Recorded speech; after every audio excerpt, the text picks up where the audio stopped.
Hey, Jack. All right. You got this stuff? Yeah. All cleaned and oiled. Oh, yeah.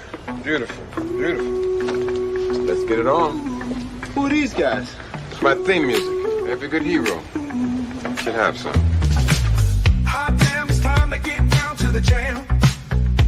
It's time to get down, it's time to get down, it's time to get down to the jam. I said it's time to get down to the knowledge, gonna get on down with the know.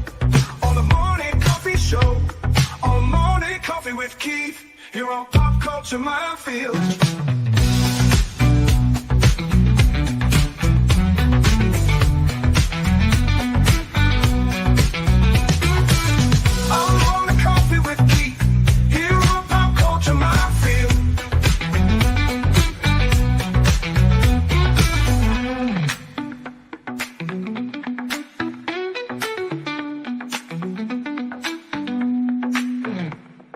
Excuse me, can I get a cup of coffee? Black? Can't you see we talking? White? Good Thursday morning, everyone. Good morning. You may ask why am I laughing? Because of Andy Morrow is making fun of us starting on time. Yes. This is a trick. Yes. Done just to confuse you, Andy. Good morning, Andy. Good morning, everybody else. Andy. Morning, Andy. Sorry. Oh, I'm just thrilled to be here. And thrilled to see Andy here and Mephisto. Yeah. You guys act like this is so strange. Well, it is.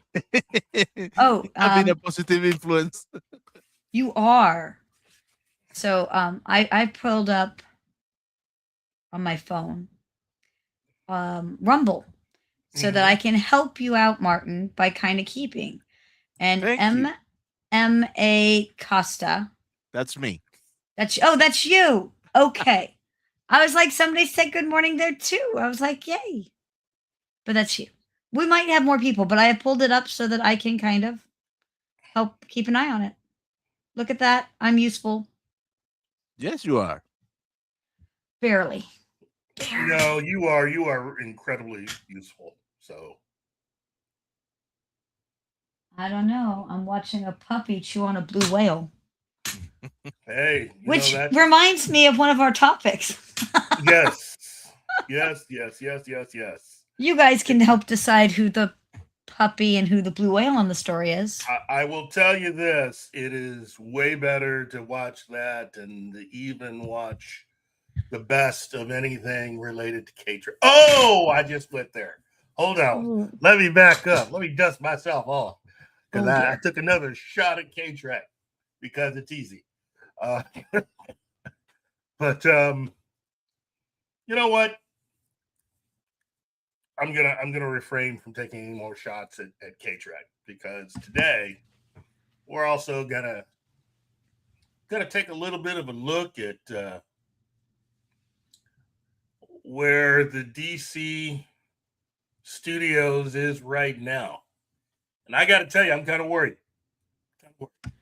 You know, I don't know why you would be so concerned. Reed. I read. Dire Sith Lord, I see you over there on Rumble. Good morning. Discombobulated is an awesome word, but I'm not sure that. How do we seem discombobulated today? I mean, discombobulated. Keith is bringing up the DCEU. I mean, that seems standard nowadays. Like, I think that they've totally just like embraced that persona of even bad news is good news. Have they just like, I think they've just embraced that. They've like latched onto it. It doesn't matter what awful things we say and do. It still makes the news and we're all we talk about. See, they're happy. I'm silver lining. I'm a silver lining person. Hello, G. And thank you very much. And Oh, it's Miss Penny. Hey, Penny. Hello, You know, Penny. Hi, Penny. You know, S- there have been a lot of things that are currently going on, and thank you very much, G. Thank you very much. Um, and part of the reason why I'm bringing it up is it's part of the multiple storylines that will be going on in a couple weeks when San Diego Comic Con actually happens. And let me say, unlike a lot of previous San Diego Comic Cons, this one's rife with a lot of multiple storylines. Lots of people, lots of jobs are at stake. Oh, People I was could, gonna say there's a big merger thing and a whole big um there's a big merger thing and a whole big thing going on with it. And the guy who plays Nightcrawler has thrown himself into the hat, which I'm not sure is a good idea. it's not a good idea. It's not a good idea I don't because think that is. everybody that's a part of this, as I'll explain later, is kind of quietly forgetting that if they are going to do this, they let another company completely slide to do the things that they're trying to stop Paramount from doing right now. And they no great kids today. Amazing. Seems like a weird choice. It is, but I think they're doing it because of, as I'll explain later, I think they're doing it mainly because of politics. But also, speaking of a particular actor, Alan Cumming, but he's also a part of another storyline going into San Diego that certain things need to happen, or else a lot of bad things will result. So let's just say that other company that everybody is neglecting to mention will be benefiting, they hope, from this big movie that I can now officially say, as of right now, I'm allowed to tell you that I will be returning in Avengers Doomsday. Thank you. But I'm just, it's that is either going to be one of the biggest successes of the last 4 years or one of the biggest messes, because geez, let's just say problematic. And the very fact that the MCU is coming back to San Diego Comic-Con, they officially did it last year, but the very fact they've come crawling back to San Diego Comic-Con after they basically acted like, they didn't know us anymore. Yeah, thanks, Read by Nature. Yeah, put me down there with that movie. The very fact they, decided to come back and kind of sort of beg the X to take them back is kind of weird, yet fitting. So we'll also get into all of that, But first, let me at least just say I want to express my sincere and deepest condolences to the family and friends and fans of actor Sam Neill.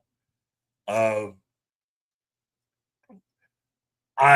have been a fan of his probably since, like Kevin Smith, I've been a fan of his since Omen 3. And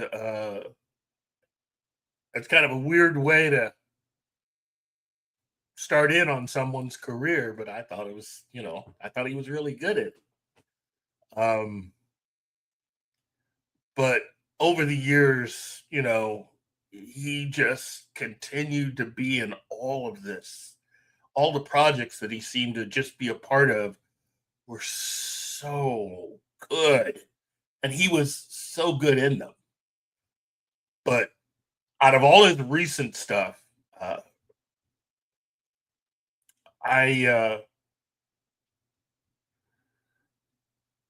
as a whole, returning as Dr. Alan Grant, returning to that role and acting with everyone, uh, that was fun. I wasn't the biggest fan of that entire film, but I loved seeing all of them back together. And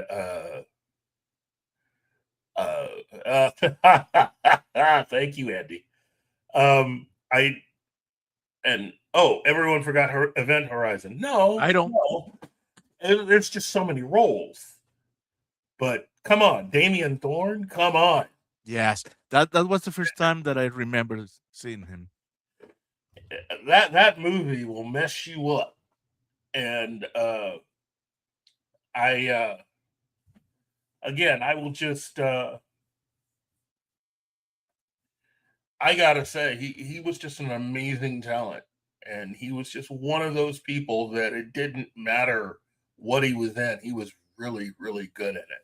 And to me, true ability is really to be able to act in an all-star cast film with other great actors and still come out as one of the strongest people in that entire film. I'm talking about The Hunt for Red October. Look at that cast. I mean, people keep forgetting who's actually in that film and how many incredible people are in that film. And Sam Neill still managed to become one of the favorites in that film. He's just an incredible actor. He was, and it's a sad. We need more happy news. Losing Sam Neill is sad news. And Reed, yeah, me too. But we all know, or at least you should by now, that I'm a huge dinosaur fanatic. Anyhow, but yeah, that is where I noticed him first as well. Oh, that's too bad you never saw him in Omen 3. Because I'm telling you. Oh, I saw him in Omen 3, but the first time I really noticed him as an actor was Jurassic Park. But really? It took you that long to notice him? Yeah, well, so again, like I probably watched that movie. I don't want to say how many times because it would make me look really bad. And then after that, I went out of my way if his name was on it that I was going to watch it. Wow. Yeah. Okay. Hey, Joe. How are you, man? Hi, Joe. Yes, Joe. I'm down with it. Yeah, as Damien in the final conflict, that was a star. I should rewatch that. Up until that point, he was a guy from down under, an actor who was trying to make his way, but that one role pretty much made him an international star overnight. Not a lot of people may remember him for that role, but that's the role that internationally put him on the map to at least everybody in Hollywood and to a lot of horror fans worldwide. And The Hunt for Red October is just an amazing book and movie. I enjoyed both. And again, I mean, you'd have to be crazy not to want to be in that movie. Even though originally when he got hired, he wasn't supposed to be acting opposite Sean Connery. Connery hadn't been cast. It was originally Klaus Maria Brandauer who had been cast as Radius. Oh, no. Klaus Maria Brandauer is an incredible actor. The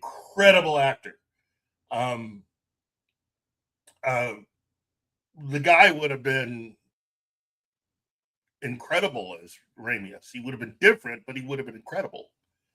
But eventually it didn't work out. And like with a lot of other movies that we've learned about since then, they got Sean Connery to come in pretty much on the fly, literally as they are starting to start production, and he comes in and nails it because he's Sean freaking Connery, you know.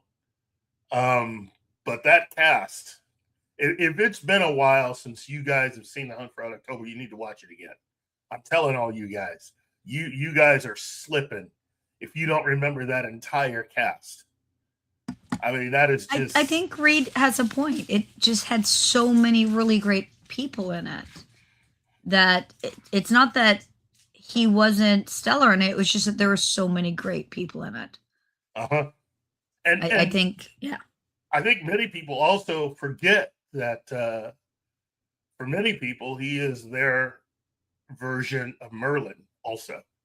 Yes. His performance as Merlin was amazing. I loved him as Merlin. So, loved him as Merlin. Real Popcorn. It is sad to lose someone, but we have all of this stuff to remember them by. And again, for me, I mean, between Anthony Stewart Head and now Sam Neill, it has just been rough. Okay. The in memoriam segment for the Academy Awards is going to be something because. And I'm going to say something that's awful. Don't throw sticks at me. Did you know we're all getting older?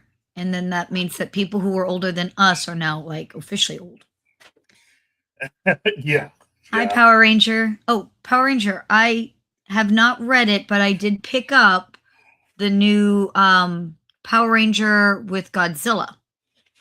Because Godzilla. But it's the goodness, Bam or whoever. It's the new ones who are doing it. So I have not read that yet, but I did not ignore my homework. I found a Power Ranger Godzilla comic by them, and I'm going to give it a chance. Yeah. This week. See, I did not ignore my homework. I just didn't finish it. I hunted it down. Got it. And Reed, people do often forget that Tim Curry is in The Hunt for Red October. Oh my gosh, I had forgotten that. Yeah. But he is so good. Like he is either the star of the show and just steals the whole thing, or he's so good you don't like. Okay, Legend. Right? Tim Curry's in Legend. Yeah. Yeah. A lot of people never realize that because with the makeup and stuff, you don't see the look. But it's the voice. Oh my gosh. And like there are a bunch of people who don't realize that. And I'm like, oh my gosh. He was so versatile. Mm-hmm. Is so versatile, I guess. That You know what? There's nothing wrong with that. Nothing wrong with that. Everybody has their favorite actor or actress that has portrayed a particular role or part that a lot of other people have tackled. But again, Sam Neill was just. After a while, he just became, for me, that guy who could take anything and do anything. And he's wow. It's just amazing to me that some of the roles and parts that he eventually took. Remember, again, starting out as Damian Thorne. I never would have thought he would have ended up playing Merlin. I never would have thought that he would have ended up in a film like The Hunt for Red October, but he did, and he just knocked it out of the park. Wow, I keep talking about that so much. I may have to go watch that as soon as this show's over. But you're gonna fall asleep as soon as this is over. We know that. Well, more than likely. I just think that every so often you do got to at least say something and honor someone who is just so immensely talented. And to me, there was someone who had posted a video, and I have to say I concur with what they had posted in their video, which is you can always tell the mark of someone who is truly the best at their craft, especially in acting, when you hear what the children who acted with that person have to say about them. And Joseph Mazzolio and Ariana Richards both had something to say about Sam Neill. And it was just incredible. Joseph decided to record a video. And for those of you guys who grew up with Jurassic Park, if you haven't seen this video, I'm going to ask you right now, before you watch it, pull out some tissues. But, yeah, I think we're all going to miss Sam Neill. But I think, you know, we do have all of his work, everything he's ever done. So if you've never seen him in Riley, Ace of Spies, or again, Damien, Omen 3, you know, you can go check him out in those films and others. He's there, and he's amazing in everything that he's done. Yeah.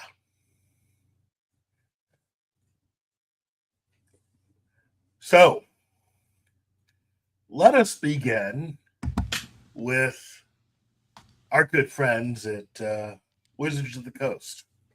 Oh, you want to talk about that? Yeah. Okay. So recently, it seems that, and I'm going to try not to color this too much, at least on the original, but a union has been established for Wizards of the Coast. Yes. And I guess they've been forced to acknowledge the union. That Yes. doesn't mean that union company has come to terms with each other yet. Like, just that they had to acknowledge that the union exists. Yes. And they're considering this a big win. And I am considering this you guys should be seriously concerned for your jobs. Mm-hmm. So Wizards of the Coast belongs, so that's your D&D and your Magic, I keep wanting to say cash cow, and that's Magic the Gathering. What it is, okay. So anyhow, belong to Wizards of the Coast, and Wizards of the Coast actually belongs to Hasbro. Mm-hmm. I don't know if you guys would know this or keep up on this type of thing, but Hasbro recently moved from, I think it was someplace like New Jersey or New Hampshire. It was someplace. And they moved like across the border near to Massachusetts. And part of that, which they're not going to say, is if you look at the union rules where they were very pro-union. Massachusetts is not quite a right to work state, which is really a right to fire state, but that's a whole other story. And I'm not actually as opposed to it as I think a lot of people think we should be. Mm-hmm. But Massachusetts is much less pro-union, but not quite to the point of right to work state. And so I feel like they think they made this big win because they're up near Wizards of the Coast is, I think, near Seattle. And so that's kind of like bringing back some of the old FOSTA titles. That's just not going to happen. The old TSR is not going to happen. Like, realistically, time does not go backwards. We can't magically get back the original, quote, Renegade Legion. I can't do that. I can't magically undo and bring Shadowrun back in-house. Might want to. Battletech, the same thing, but it just doesn't work. So we can't bring back TSR. That's probably never going to happen. But what I think is going to happen is that they're going to push the union, right? Mm-hmm. And you'll see them go and have this discussion, blah, blah, blah. And then within probably the next year to 2 years, you'll see that they dissolve Wizards of the Coast and just take Magic the Cash Cow and D&D and bring them in-house to Hasbro and put them in a more friendly, non-union state. And going back into the movies and stuff, you're seeing this there as well. I was just watching a thing about this, and maybe you sent it, Keith or Martin, but about Is Hollywood Dead? because these companies are starting to realize, did you know, and this goes into a merger thing I think you were talking about. Mhm. Did you know that LA, California is not the cheapest place to make a movie? I know you were all shocked. Keith, I can't tell from the picture, but I'm pretty sure you have your shocked face on. I do have my shocked face on. That's very Absolutely good of shocked. you to remark. Yeah. You're welcome. So I could feel it from here. I could feel the shock. but it's the same thing here as well. Is also, and is North Carolina. Missouri is a right to, they call it a right to work state, but really what it is that they can't force you to be in a union. And I know people have very different opinions back and forth on unions, and I'm not trying to get into the politics, although I would say I'm probably not the most pro-union person. But what I have seen from companies is that a lot of times when they're forced to recognize a union, that there's a lot of reasons why TSR was sold. Mhm. And I think that you run into, and it is a problem that you see, I think, in the gaming industry as a whole, people who really love the games are not necessarily business minded. And if it's going to be a company and a business, you need someone business minded. Yeah. And it's a harsh reality to, I think, a lot of artistic endeavors. Loving and being good at the art is not the same as being good at business and financial decisions. And it makes that difficult. But back to this, I think what you see in general is that companies, when quote unquote forced to acknowledge a union, tend to suddenly find really good ways to get rid of that branch of the company or move it. There was another one out of Seattle. I don't know if you knew this one, Keith. The coffee company. I don't drink coffee. The big Starbucks. Yeah. Starbucks was in Seattle. They moved to Tennessee, and people were laughing at them. And there's even some talk about one of these other bigger name movie type companies moving to Tennessee. Tennessee is actively not really union, not just we'll give you breaks, but they are actively looking for these companies to entice them to move to Tennessee, where the laws are very company friendly. Let's call it that. Is that a nice way to put it? That is a nice way to put it. And the companies are not seeing the negative. I mean, what? Oh, we ticked off a union. Dang. Whatever. They don't care anymore. I don't know if they ever cared, but they don't care anymore. So why are we staying someplace that costs so much more money, that is so heavily engrossed with unions, when we could simply move and get rid of all of that? I mean, literally, that is what Starbucks did. They said, "Oh, you guys all want to unionize? Oh yeah, we're pro-union, except for moving." And all of those little branches, they're just not viable. The cost of employees there was so high, we had to shut that one down. Yep. We opened another one a mile over to the left. You can go to that one. And you know what happens if that one unionizes? It wasn't so viable. Like, this is what they do. So this great solution, we have a union and we are forcing Wizards of the Coast to pay attention to it. I really think that you guys are not watching the foreshadowing that has occurred here. Mm-hmm. You know, and part of the things that they're pushing for isn't going to freaking happen. This is it's very hard to shove the genie back in the damn bottle, guys. Like, it's very hard to do this. Like, they're pushing for stopping all of this AI. Hasbro has been very clear, very, very clear across the board that, did you know it's cheaper to use AI and I have less employees? I don't have to pay as much money. It's cheaper to produce the art. It's faster to produce the art. And I can cut a bunch of jobs and become much more profitable. If you go back and you look, and I think I sent you guys some, I'll have to look for the notes I sent. So I don't know if you knew this, but I know you're going to be shocked again. Put your shock brakes on now. Okay, you got it? You ready, Keith? Okay. Okay. Did you know that D&D, Wizards of the Coast, Hasbro, has been using AI art, I don't know, 7, 8 years, something like that? And that they lied about it originally, even when they got caught. I know. I knew you'd be shocked, Keith. Super shocked. And so they went from, I think it was in 2019 that they had, before COVID, they were making something like 750-ish million in profit. While this was all going on, they started using more and more AI and cutting jobs. Mm-hmm.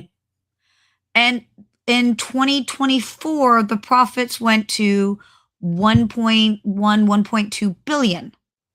So not quite another $500 million in profit. Think about that. It was like $400 million profit jump from 2019 to 2024. No, AI is not all of that. Yes, cutting jobs is part of that. Also, board games became insanely popular again. So did D&D with the use of like Discord and virtual tabletops. Became very, very popular. And so I'm sure that definitely helps.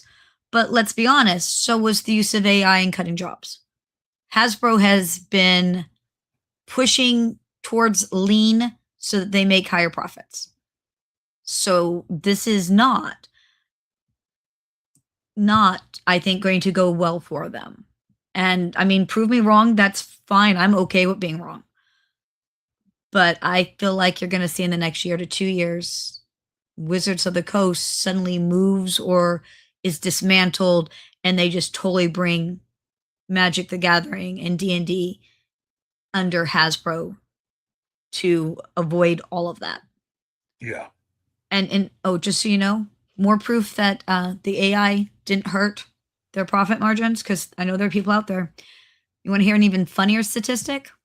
With the GRR, right? Okay. From I think it was like 2020-ish, something like that, they had almost no direct-to-home sales. To the more recent 2024, 2025, like 60% of their sales are now direct-to-home. So people don't want to be known for, right, buying this if they're rabble-rousing, we hate AI, and blah, blah, blah, right? But they're just still buying it. They're just buying it direct to home so that other people don't know that they bought it. And then they just lie about it and say, well, I bought it used, so it doesn't count because I didn't give the company money. No, you bought it direct to home. That's why they're, oh my gosh, I'm not, follow the numbers. The numbers are there. Paramount, thank you, Real Popcorn. Paramount, Warner Brothers, and that's this other merger that's going on that you were talking about, Keith. They're talking about going to Tennessee. Tennessee has really been pushing and like, I figured we'd see more of this when Georgia became a big place to go to instead of LA, California. And I think it helped, but now as we're seeing even more and more of these smaller indie movies doing so well in the theaters, and look at this, we're moving to LA has problems, Keith. And it's not just apparently people pooping on the sidewalk. Although that is also a problem, I guess. Yes. That's the thing. I've never been to LA because I'm afraid, like, I had to watch landmines in my yard because I have dogs. I don't think I should have to watch that on your sidewalk. Just so you know, there you go. My opinions on LA. Yeah. I don't want to go. So what do you know about this Paramount Warner Brother merger, not merger? This is the guy that played Nightcrawler. Apparently he's speaking out against it. And this is me being dumb. But whether the merger goes through or not, are those companies going to want to touch him since he's been so vocal about it? Yeah, there's only 4 major companies left, and he's managing to piss off 2 of them. And that doesn't seem smart. I mean, I'm stupid, so I could be wrong, but the reason why it's happening is that there's a lot of people who basically want to try to stop the merger. Yes, because they somehow believe that Paramount buying Warner Brothers is somehow the end of all that they know. Not like Netflix was going to be any better.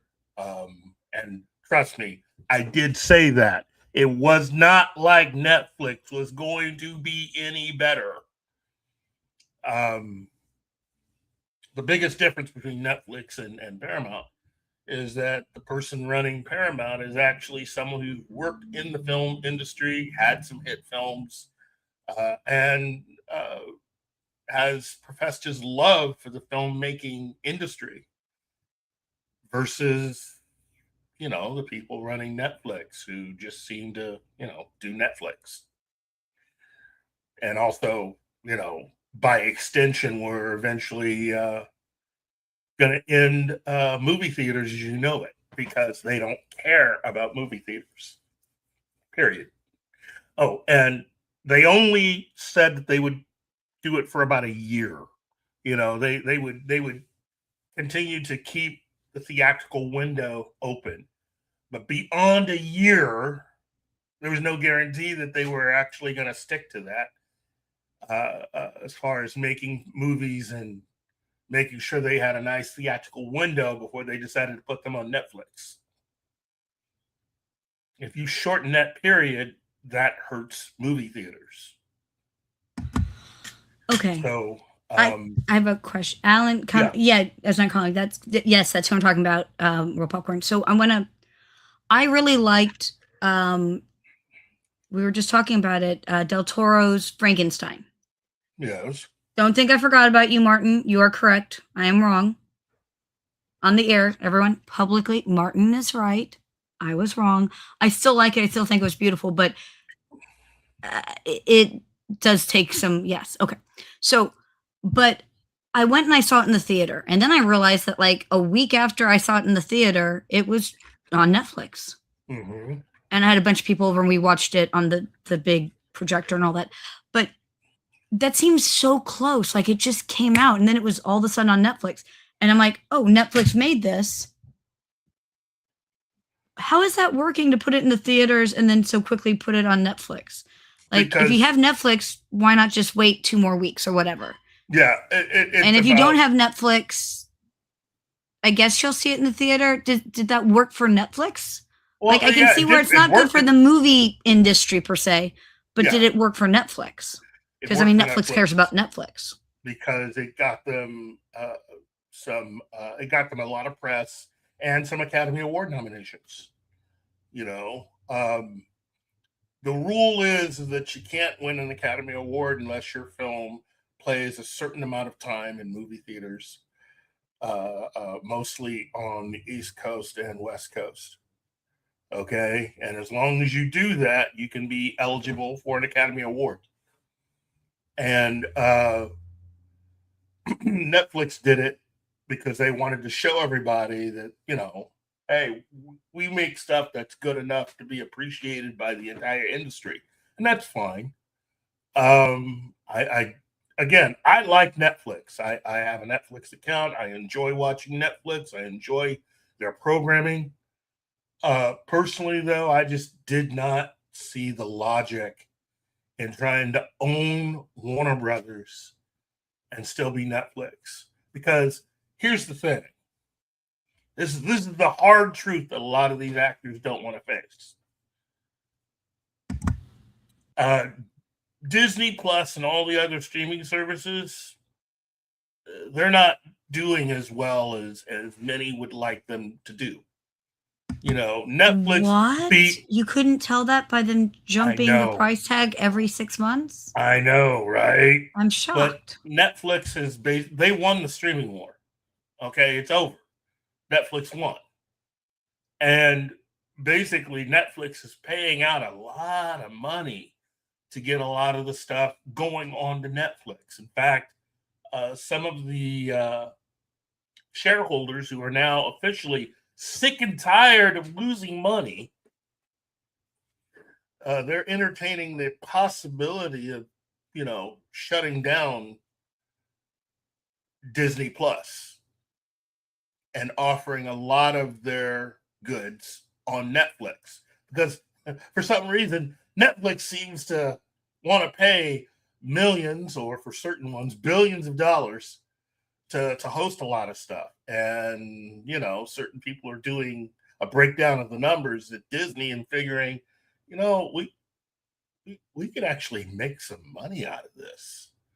We could actually do very well for ourselves.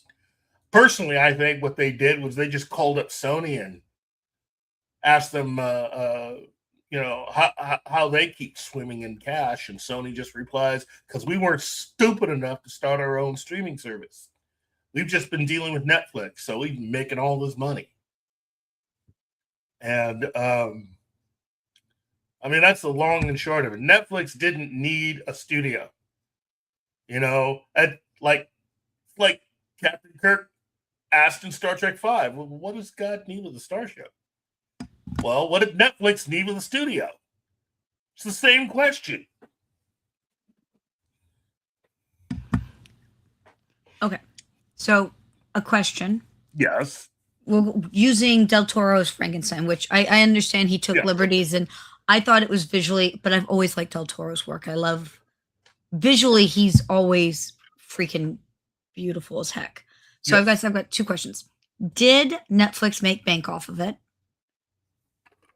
Or with Del Toro being such a big name and the production of it, did they lose money? Oh, they made money. They made money off of it. Again, it is almost impossible for Netflix, unless a project, film, whatever, is that bad. And even then, Netflix figured out a way of somehow profiting because they're that good at it, you know? And I really cannot see anybody stopping Netflix. They are going to corner this market. Everybody needs to truly understand this. You would have to be the biggest dumber out there to want to continue to go up against Netflix and streaming. I'm not saying that everybody's going to give up and walk away, but you don't want to be the last one going up against Netflix when it's all said and done. Does Crunchyroll count? Roll popcorn. Oh, so the other half of my question was about the awards. Yeah. Do they actually care? Like, I know that they all want to pat themselves on the back and everything like that, but isn't the real reward I made bank doing a movie I enjoy? Like, that would be my real reward rather than a Oscar or something. So does places like Netflix even really care about the awards? Quite frankly, I don't even know that I've even watched them in years because they don't seem to ever pick any movies that I give a damn about. I have also noticed that there seems to be a very big difference between, I guess, people who review movies for money and people who just watch movies. Yeah. Because I tend to like certain movies and it's an awful movie, blah, blah, blah. And I'm like, what are you talking about? That was awesome. They blew up lots of things. I was very happy. Right. And then there's other movies that they're in love with that I'm like, that was boring and I fell asleep. Why are we talking about this? So I think that there's a big, we did not get Hellboy 3 because it was crazy expensive to do it. And I quite frankly love where Del Toro was going. So I'm not gonna. And I don't know about overspend. I know that he wants things a certain way because we talked about this last week, didn't we? Yep. And I hate to be this way, but I loved where he was going with Hellboy, and I like his visuals. I really do. However, and here's a kicker.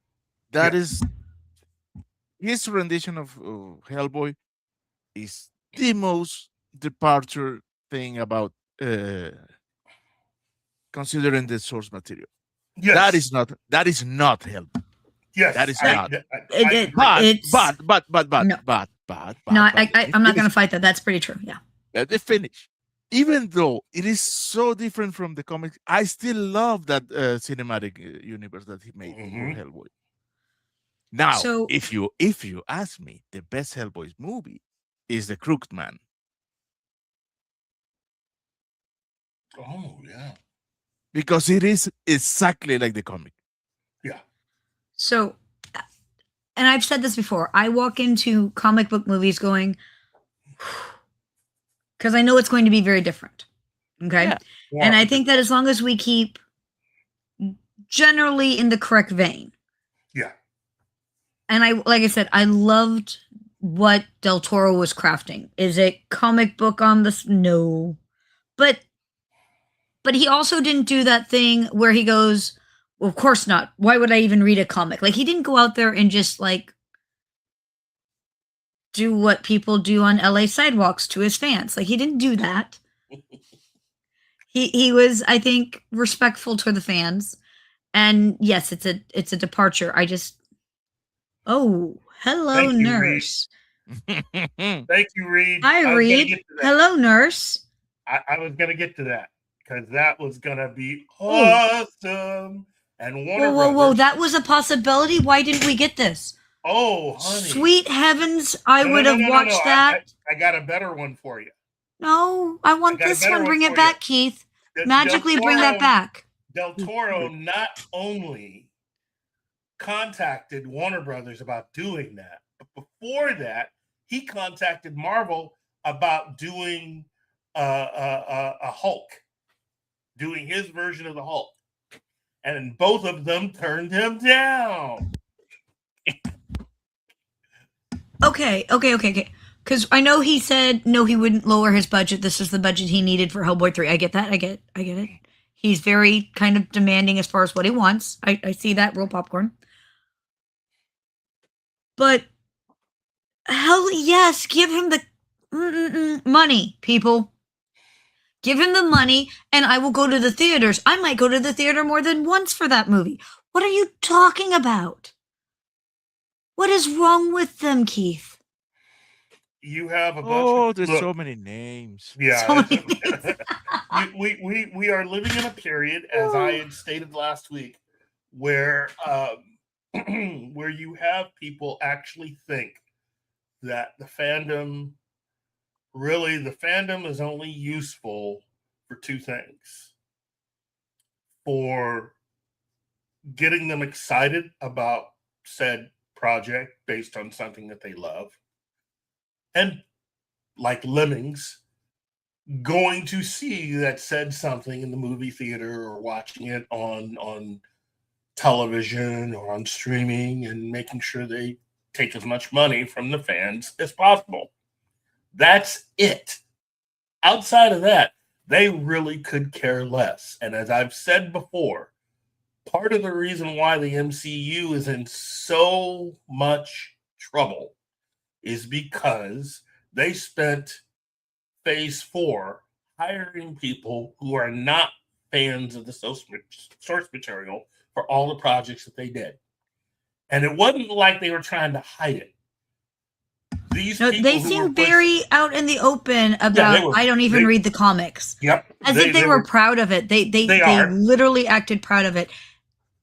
But also that became part of a mandate that they had that was handed down from Kevin Feige. You know, the same Kevin Feige that everybody believed is, he is a god amongst men. Yeah, well, I will admit, his movies made a lot of money in the first 3 phases. But to be completely honest, he was not completely in charge for a majority of those phases. And many of which is good if he comes up with stupid shit like, hey, let's not read the comics. By the way, Will Popcorn, I agree with you. I really would have loved to see him complete that. But go ahead. Sorry, Keith. Oh, I was just going to say, Phase 4 was Kevin Feige fully in charge. What it was bad. In Phase 4 was Kevin Feige fully in charge of everything. And so what we have seen is... The new Fantastic Four was part of Phase 4, right? Yes. Okay. So I told you off you guys would have heard. I spent a lot of my weekend watching some films that I didn't watch when they first came out because I looked at it and said, "Oh, I'm gonna get mad and want to throw things at a screen," and that's Yeah. a bad look in public. Yeah. Like the people in front of you get ticked off because you feel like a girl and they got hit with popcorn, and Yeah. it's a bad look. Yeah. It's But bad. I and I'm gonna say this, and Yeah. people can judge me. Oh, is phase 5 or 6? Is it really? I thought I they don't know. considered it phase 4. I don't. I think Well, lost I track. mean, yeah. Phase 4 did end, and that's the unfortunate thing about it. They could have put it out in Phase 4. They didn't want to, so they waited until Phase 5 to put out Fantastic Four. I did watch it, and this is I've noticed this, and about me personally, I don't know about anybody. Oh, yeah, no, that would be sweet. Blade, Del Toro doing Blade would be sweet. I'm with He you. already done it. Del Toro already made Blade. Yes. What? Yes. How did I miss this? You already watched it. I did. Yes. I just didn't realize it was Del Toro. There you go. Oh shoot! What's the only Blade movie with Ron Perlman in it? Oh, That's Guillermo del Toro writing and directing a Blade movie. Blade 2 Oh, is wow. del Toro. I didn't even notice that. The lead Oh. actor, Damn, I'm Really? the lead vampire I didn't in notice that it. movie Oh my god! is the same actor who plays the prince in Hellboy and the Golden Army. Oh Okay, wow! I didn't notice it. I'm gonna Okay. get double hate for this, but Don't hate. I didn't like Blade 2. It Really? took me out of the franchise. Really? When I saw this, Why? when I saw Blade 2, I said, I'm out. I'm not keeping. I will not keep watching this. So we'll come back to that because I'm really curious on why. But okay, I've noticed that if I get too hyped up over a movie, a lot of times it just can't reach the hype. So I tried very hard to go in with a lower expectation. All right, I had a very low expectation for Fantastic Four First Mhm. Steps. Yes. I didn't hate it as much as I thought I would. Okay. As long as you go into it, it's an alternate dimension reality over there. I have a hard time with oh goodness, Pedro Pascal coming for Reed Richards, and it has nothing to do with the ethnicity issue. It has to do with he didn't come off like a cocky SOB, and how are you Reed Richards if you're not a cocky SOB? Like that man was always Well- sure of everything he Well, did you was said, right. you Like, said it Reed. before. It's an alternate. It's an alternate reality, so I let that. Yeah, Yeah. but that was, and I didn't hate it as much as I thought I would. I did. I noticed. I can't say that I loved it. I can't say that I loved it. I can't say that I'm. Oh damn! I wish I saw that in a big theater. No. Yeah. I'm okay with that. I'm okay with the Yep. choice there. Yeah. For Martin, since I was going through all this, they came out with a movie called The Bride, which is supposed to be Bride of Frankenstein-esque Ah. thing. Yeah.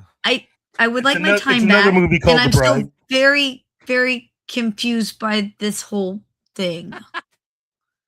I'm very confused, and I feel very stupid after having watched it because obviously I've missed something, and I'm very unsure of what the heck happened. So Mary Shelley wrote Frankenstein. That we're going with that, which is accurate historically, right? But now she's like a ghost or something, and she's a broken woman, and so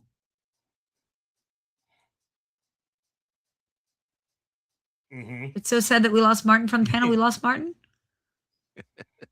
I'm sorry, Martin. So I'm here. I told you I was gonna get double hate with my Blade take. Oh no.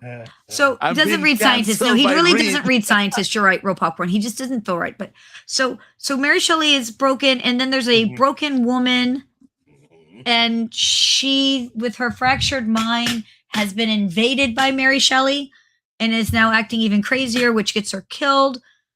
Okay. I'm kind of with this so far because she wants to tell the story. But then Frankenstein is real and wants a bridesmaid.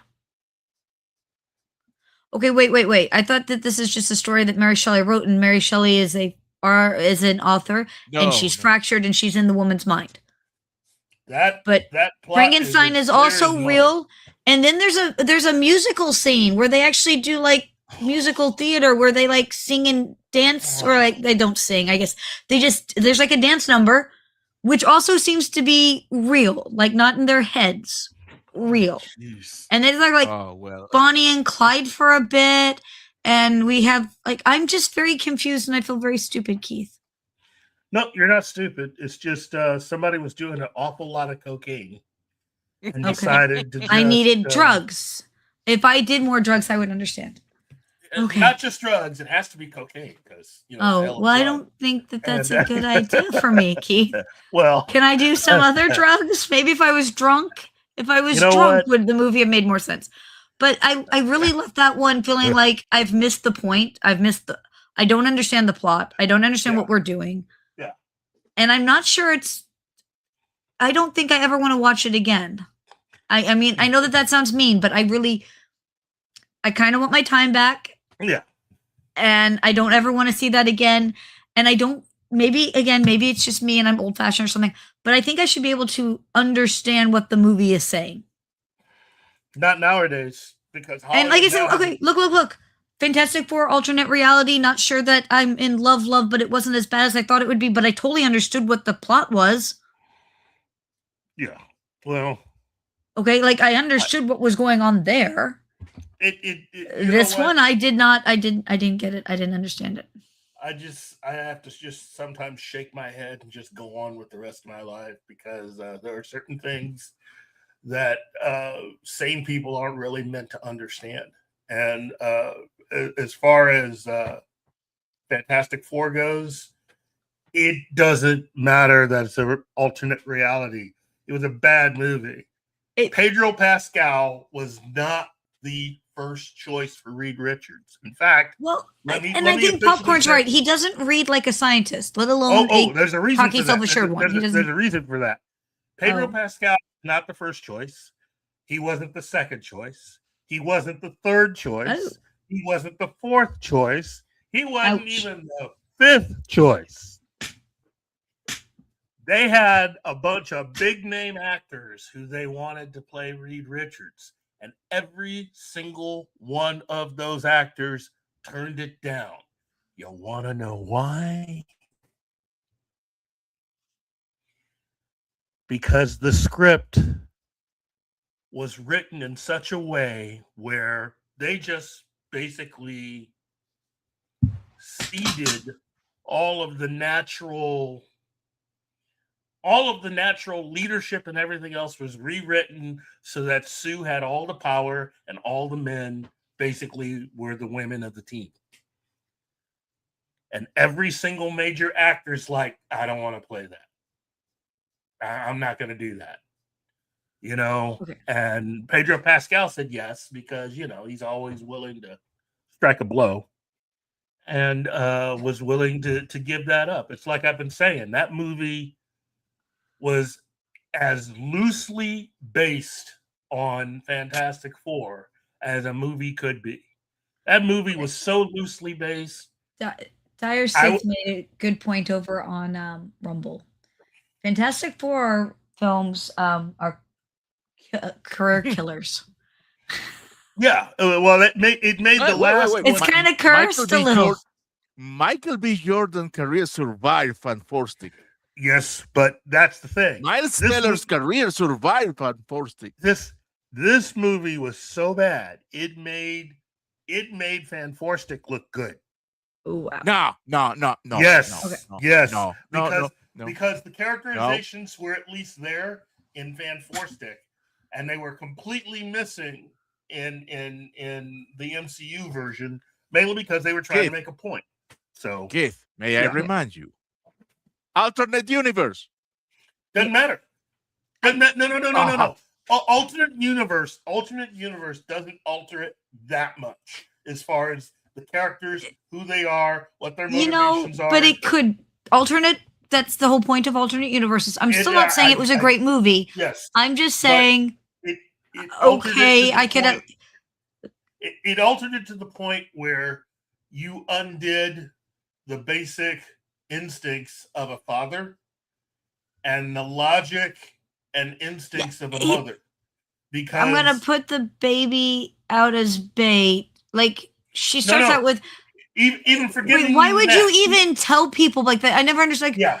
Yes, Forget and they even totally that. told me that I'll save the whole planet if I just give up my baby, but I said Yeah. no. Wait, why would No. you tell the public that? Like, why would we do that? That's a horrible plan. Forget even that part. Forget that part. You're talking a woman that is now on the verge of giving birth type pregnancy. Goes to space. And she goes That's to a space horrible risk. Why would we even go to space? And she's flying the ship. And but why are we even in space that like and then okay. Look. It's not like they didn't know she was pregnant. Yes. They even talked about having to alter her suit because she That's right. Why would you take your pregnant wife to space? Ta-da! Okay, well, on top of Keith, that, when I had my first daughter, or was it the second daughter? This is a long time ago. And you know where Springfield, Nixa is, and you know where Branson, Missouri is. Back then, outlets were actually outlets. When I said I was going outlet shopping, the doctor was like, no, you stay here. You stay near the hospital. What are you doing? And we're talking about, what, 30, 45 minutes away? Yeah. And the doctors were like, oh, maybe you don't do that. Maybe you stay right here near the hospital. Have you considered just sitting in a waiting chair in case that pops out, right? Like, literally. And I was like, do any moment now, a little past do something like that, right? Yeah. You took it to space? Like, what? Yeah. Seems like a very odd choice. Well, I get that Richard is the doctor here too. Also seems like a bad choice because you don't want the doctor to be that emotionally invested. You want the doctor to make clear choices. But when they originally went to space, why would you take a pregnant woman to space? Here's my whole argument. When they originally went to space, I've asked it before on the show because I asked Martin this before. What was Johnny's job again? What was Johnny's job? Doting uncle. Doting uncle? No. When the original space mission that gave them their powers, what was Johnny's job? The pilot. The co-pilot. Co-pilot. Okay. Yeah. He was the co-pilot. That was part of what Sue had negotiated in order to get participation, was that if they wanted her, they had to take her brother. And while her brother he was apparently a very good pilot, but he's overly cocky and caused problems. And which is why he had compared to who they had compared to who they actually had and who was the pilot. And that was Ben. Ben was a pilot. So Johnny had to do with being co-pilot.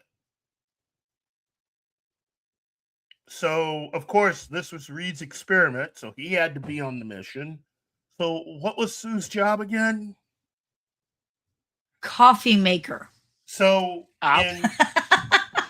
in adapting this story, they wanted to basically prove a point by having Sue be the one to fly the ship and giving Johnny nothing to do.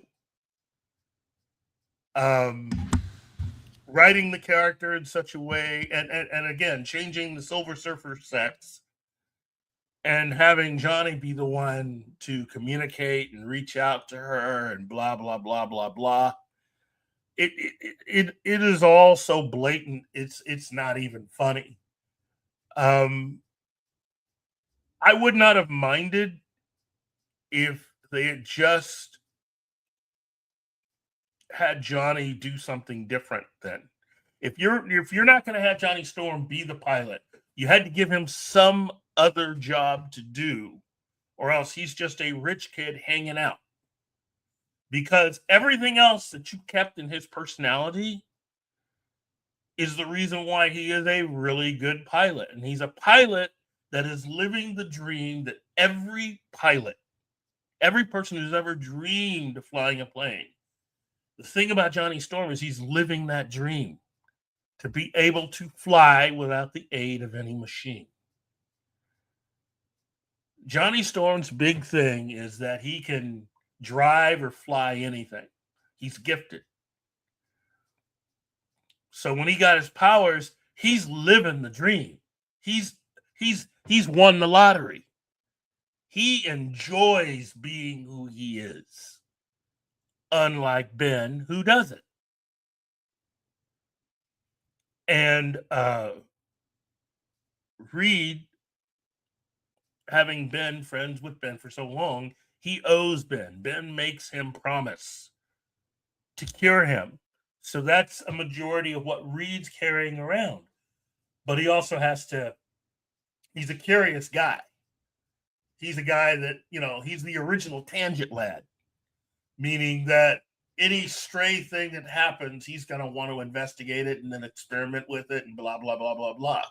So you could start him out on one project, and next thing you know, he's working on 2, 3, 4, 5, 20 different projects. Dr. Manhattan, the way he's portrayed in both the comic and in the movie Watchmen, that's Reed Richards.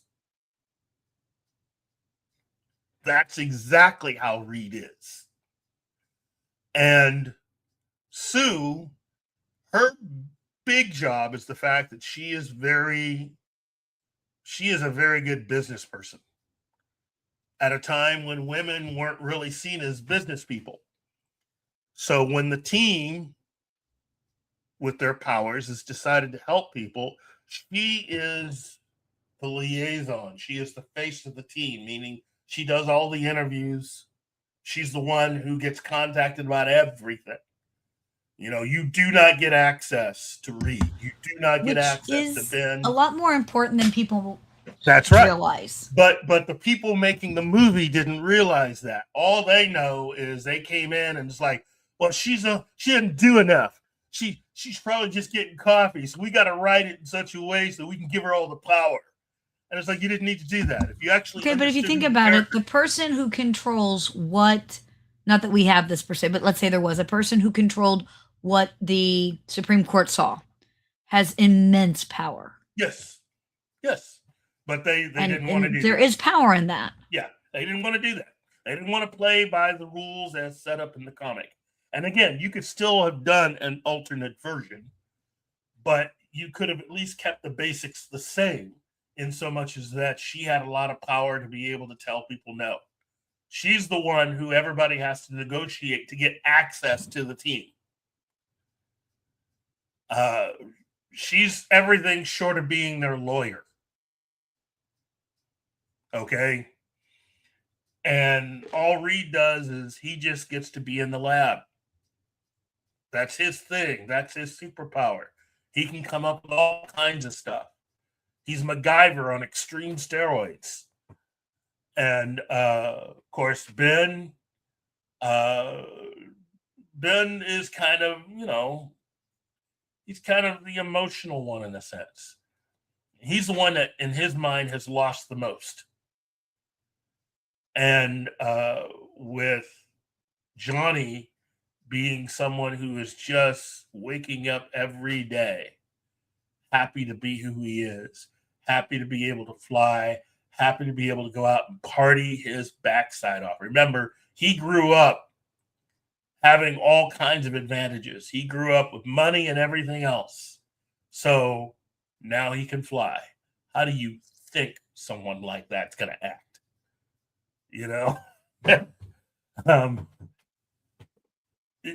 It's pretty.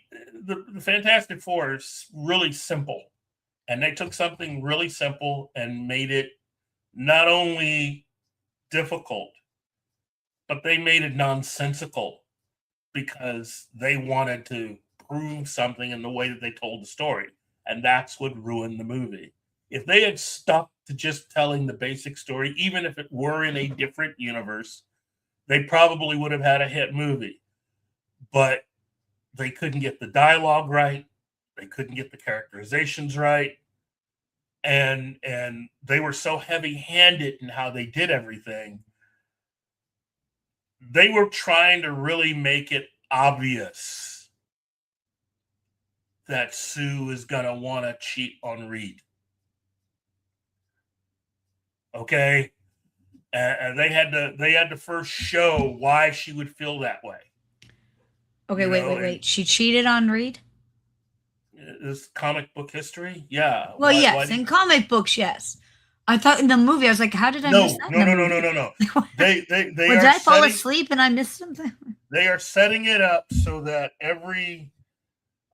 almost everybody, when you first meet the Fantastic Four, when the comic first began, and the first couple of years of the comic's existence, almost every single villain, hero, whoever that has met the Fantastic Four has tried to put the moves on Sue. And the only person who didn't try to put the moves on her was Peter Parker. Everybody else tried to put moves on her.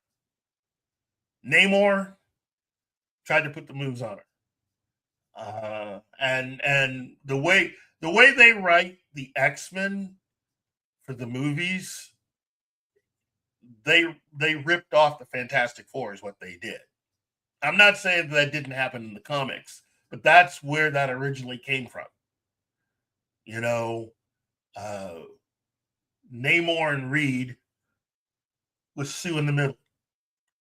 There's some people that get off on that one.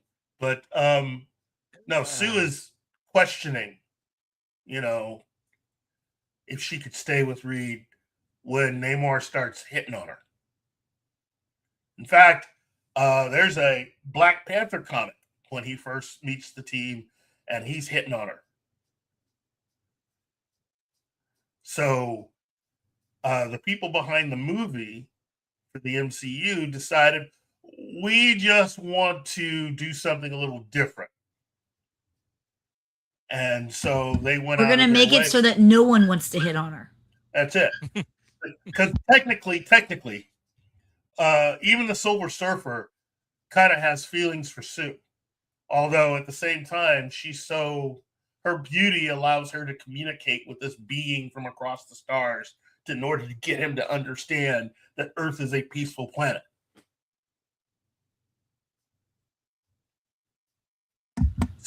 Mole Man liked her in the movie. Sue Storm is supposed to be at the time, originally in Marvel Comics, when all this first started, Sue was supposed to be the most beautiful woman in Marvel Comics. Period. That's the way Sue was written. That's the reason why it was so important when they started casting who was going to get what role, because Sue is the role that a lot of actresses would like to play, mainly because she's supposed to be the one for whom almost every guy in Marvel has tried hitting on her. So that's the way that comes out. And they decided to try something different. So they're making Johnny. It's still better than The Bride. Watching paint dry is better than The Bride. And I'm gonna say The this, Bride 2026.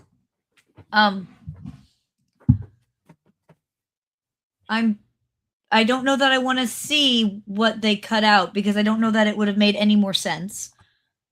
Because I get one of I think was it Popcorn or was it Reed that said that they had her cut out a bunch of the film, and then said that there's, I guess, a paper written to explain what I've completely missed. And whereas I will do homework, I'm not reading that.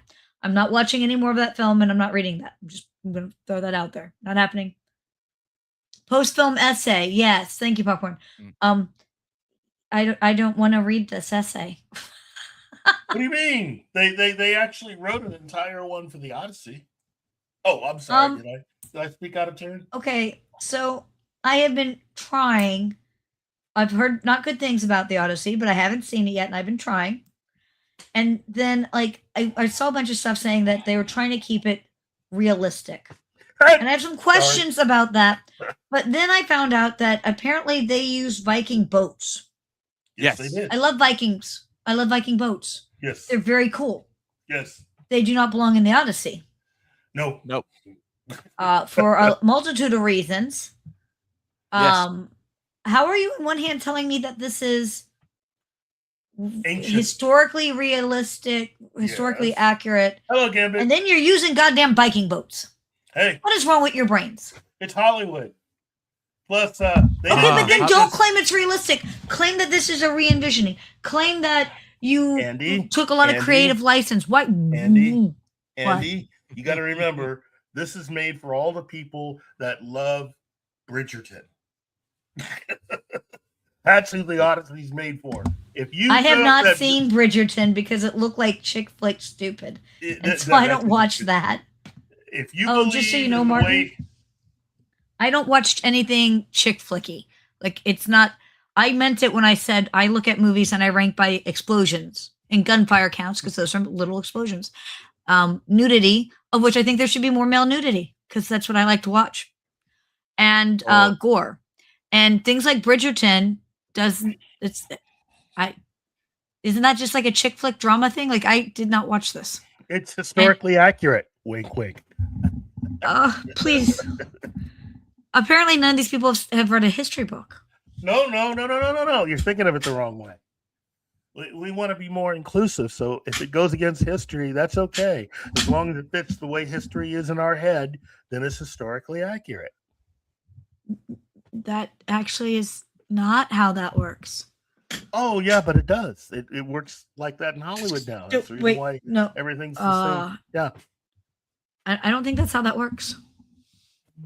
Yes, you're right, G. Sue is there for public relations. But again, I'm okay that she's there for public relations because that's important. There's a lot to be said for that. Controlling who and what gets through actually has a lot of power. Also, telling the entire Greek people to go F themselves. That's also what the movie's about. I did see, and I didn't read up on it yet, but I did see that Greece itself was not happy with it. No. Like They the are not country, happy at all. like Yeah. They the gave country, money. like you made an entire country mad at you. Yes. That's the other thing. All these people talking this stuff about, how this is a great movie and how people who don't like it should just sit down and shut up. Well, if you basically took off the people for whom are really the characters in the area that we are dealing with for the film, I guess you're not doing what you thought you were doing. But hey, Well, they want to live with it. If I may. Yes. Okay, this is gonna be not a rant, not my soapbox, but here's the thing. When I was in high school, a long time ago. About 10 years ago, everybody. Yeah, right. The Iliad was required reading. Now, Yes. you have two ways to do this. You could use the excerpt in your textbook for your assignment, or, like I did, after reading half of the excerpt, I said, I need this book.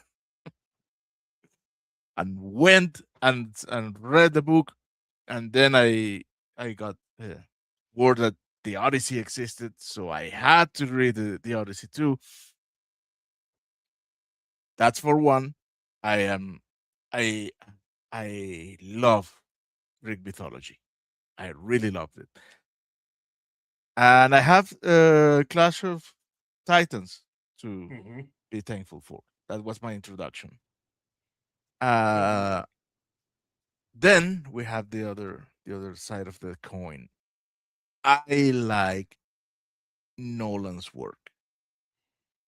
I really do. I own all his movies, including the shorts. And after after Batman: The Dark Knight Rises, I became a Nolan apologist. There's no other way that I can say it, because I know the multiple flaws of that film, but I still like it. Even the bad guys that go flying I out don't want to without see being Nolan punched. ever. I don't want to see Nolan ever touch a comic book again. Ever, ever, ever, ever. No, I do agree. I do agree with that. He's ill-fated to do s- anything superhero or Yeah, supernatural related. I hated his Batman movies. Hated them. Yeah, I, I I can see why. I think Wait, Nolan should just be given the opportunity to make a James Bond movie, which is what he's been yes. auditioning for But years. now let me finish. Well, but here's the finish. problem. Why would you trust him with it after this? Like, I okay, would Wait, he did I a would trust horrible him- job with Batman. Horrible, horrible, horrible. Yeah. And now you have this, and he's going around telling people how historically accurate it is. Why would I let him touch James Bond? He because- obviously doesn't read source material, needs to not because- touch stuff. Go because make what- original things over there that nobody can compare to anything. because what Amazon is planning to do to James Bond, I would rather take my chances with a Nolan version anytime. Okay, so I'll continue. I was talking to my daughter yesterday, and I said, "It's a Nolan movie. That thing is gonna look great." And most normies that have never read the book, that's all that they care. It looks great. And again, it's Nolan, and I like his movie. He makes good movies, as movies, movie-wise. No, I'm not talking about how well he can adapt source material. So as a movie, it may be a good movie, but it certainly has all the potential to be one of the worst adaptations ever. Yep. So I'm going to watch the movie this Sunday, and I'll try to be as objective as possible while I'm judging it. And I may Okay. I'm You know, prepared to. I trust you. prepared- Actually, I trust you, Martin. If you come back and say, "Nope, totally worth the watch," I will actually even pay money and see it in a theater. Well, that is hard to say. But understand, I'm- if you're wrong, you owe me my time and my money. You and George Lucas will both owe me time and money. I do believe that I will come out of the theater saying the same thing I said about the new Dune and Frankenstein. I would say it's a movie that looks well, that is well written, but it's a very bad translation of the original, the source material. And I think that is the best outcome that I can get about that movie. I still And of course, like. now I will have to live the rest of my life hearing everybody that has never even seen the cover of the book telling me that is the magnum opus, the best movie ever, and I was, no, it's not. Okay.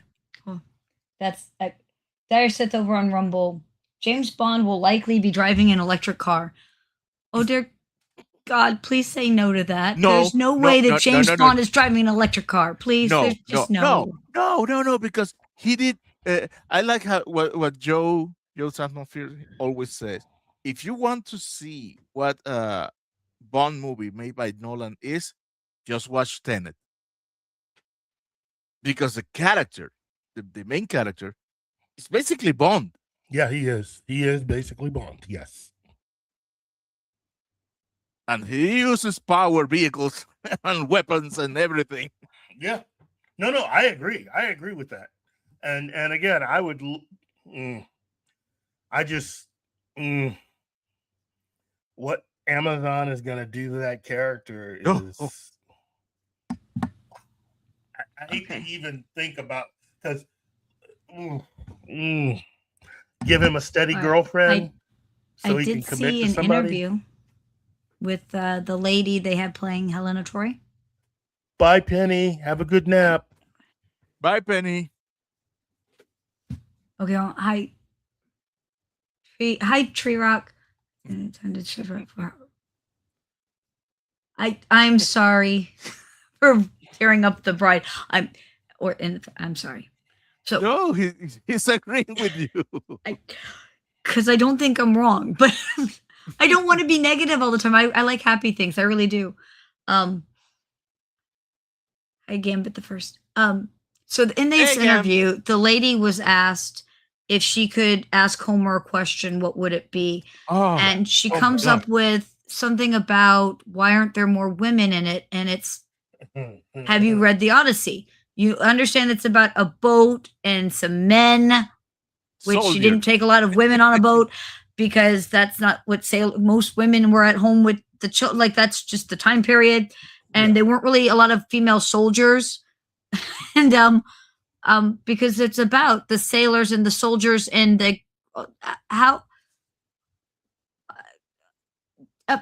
am I being a bad woman here because I thought that this was an asininely stupid question? I mean, literally, that's like asking a question about World War I, World War II, which I know are historically real versus the Odyssey as a story, but we're talking about a war. That this is what it is, and going.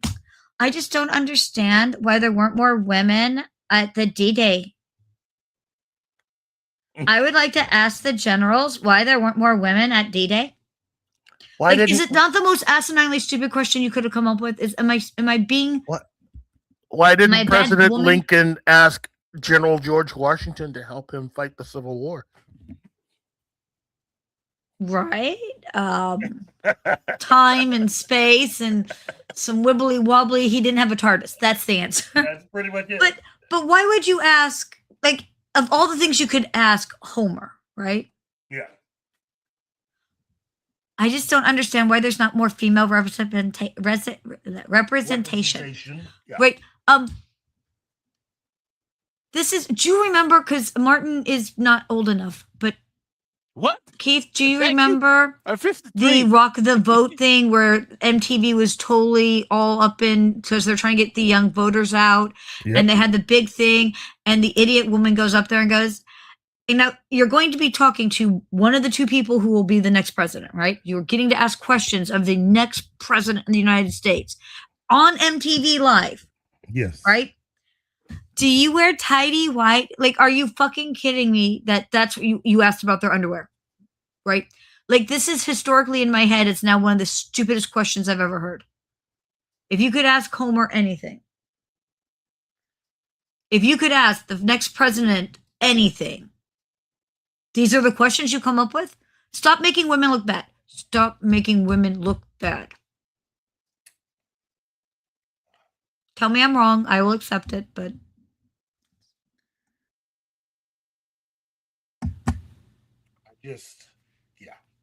Keith, if you're going to ask Homer a question that wasn't stupid and asinine, what would it be? Could you give me those exact coordinates on Atlantis? And wait a minute, dude. no. Could you please sign this? Yes, please sign this. Could you sign this for me? I actually just watched a thing on Atlantis, and they were discussing. Homer talks about a lot of locations, but he doesn't go into the detail he does on Atlantis. And they were discussing the whole, what he's describing isn't feasible. Yeah. And so, and since he doesn't usually describe on that level, is this just a utopian representation that he's trying to get across? And that even if there is a real Atlantis, it wouldn't look like how he described it. He described a utopian concept of what Atlantis was. Ooh. Probably not what it was in the end. Something like that. But that it wasn't feasible how he described it. I'd ask Homer how he feels the most important. Homer is Homer Simpson. I love that. Wow. Oh, you're going to love this one then. Oh my God, yes. Hi, Decepticon King. Yes. Martin, you agree with him, right? Where is all the Latin Americans or Latin people in general? Where are they? We didn't exist yet. But okay. They did too. You had like the Aztecs. No. in the Incans? But that is not considered Latin American per se. Oh, Latin okay. America, we're a fabricated Okay. So set of races made out with the combination between the indigenous people, the Spaniards, the Portuguese, and blacks. yes. That's what we are. We are manufactured. Wait, you're a melting pot? No, No. we are replicants. Replicants. Why are there no references to Bart in your early work? That's a good one. I like that too. Unforced admission of how Camille failed her, showing that she's. Yeah. How do you have a fine arts degree and you she don't has know a, the Odyssey? a fine art degree, and she said on an interview that Why isn't there more female book. representation in the Odyssey? How can you graduate from fine arts without reading the classics? Explain that to me. I can't. But I will say, as a woman, I get very angry at some of the like utterly stupid, like, you're a woman, you're over here, you're supposed to be Helen of Troy, must be like, and that's what you came up with. Ooh, Dana White to direct Hulk versus Wolverine. Okay, I don't know about that. I kind of am curious. I'd like to see what that came up with. However, I was going to say, Keith, I'm going to take it back to the DCU. And the original question. Go ahead. Before we go back to the DCU, and in vain with, if you met X, what would you ask? If I met Lupita Nyong'o, I wouldn't ask anything, but I just would say something to her, and I'm gonna admit it. I took it from a meme. I would say, saying that you haven't read that book, and here comes the meme. They couldn't torture that shit out of me. I would never say that. And I'm glad. That's why we like you. It's why I trust you to watch this movie and let me know. So, Keith sends homework. I do. I'm bad. Whoa, Tree Rock. They were the only important parts of that movie. Tree Rock, I think those were the only important parts of the movie.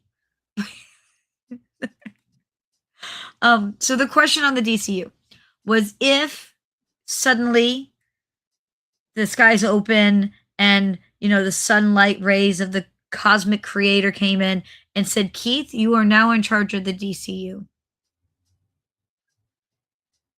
What would you do?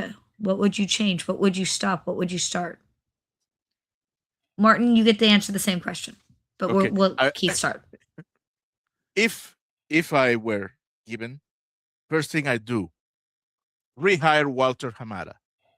Second things that I would do, I name Keith my successor. Third thing, I would quit, and the fourth thing is I will watch Keith firing Hamada multiple times, eating popcorn.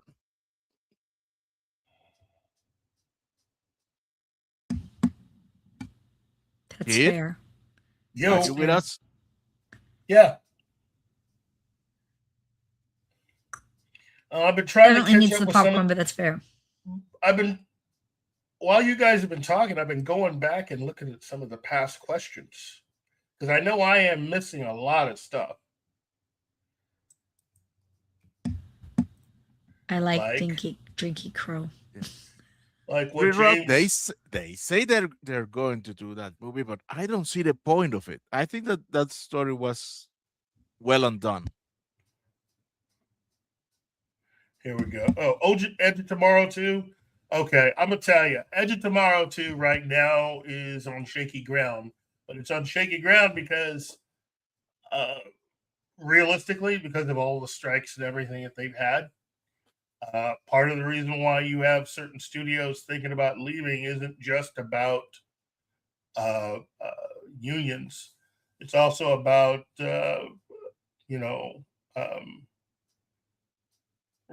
it's also about how you have an entire industry that is just, at least from Paramount's point of view, trying to act like they all up in your business. And I don't think David Ellison and his father ever really thought to themselves, gee, we're just going to buy this massively incredible and very historic studio so we can have everybody and their grandmother start talking about what they think we should do. You don't get to make that kind of money waiting for somebody else to tell you what to do, especially if you own it. The reality is this. The Ellisons own it. And the sooner a lot of you out there get hip with that reality, the sooner we can get on to what we're supposed to be doing, which is probably being entertained by a company that is enjoying entertaining us. And again, and located in Tennessee. Yeah.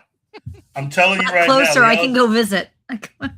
The Ellison family has history with Tennessee. So I'm telling you right now, if you really want to see them go, you keep acting the way you are right now, and they will definitely go. But I'm going to tell you right now, Josh Tomorrow, who is now the new guy running Disney, he's about had it. Okay? Disney's getting ready to change. So I'm telling you right now, all these people that are against Paramount right now need to understand that they are about to lose Disney. Meaning that Disney is pretty much going to go back to what they were doing 20 years ago and try to make movies like that again. Because they are movies I wanted to watch? Movies people want to watch and pay for.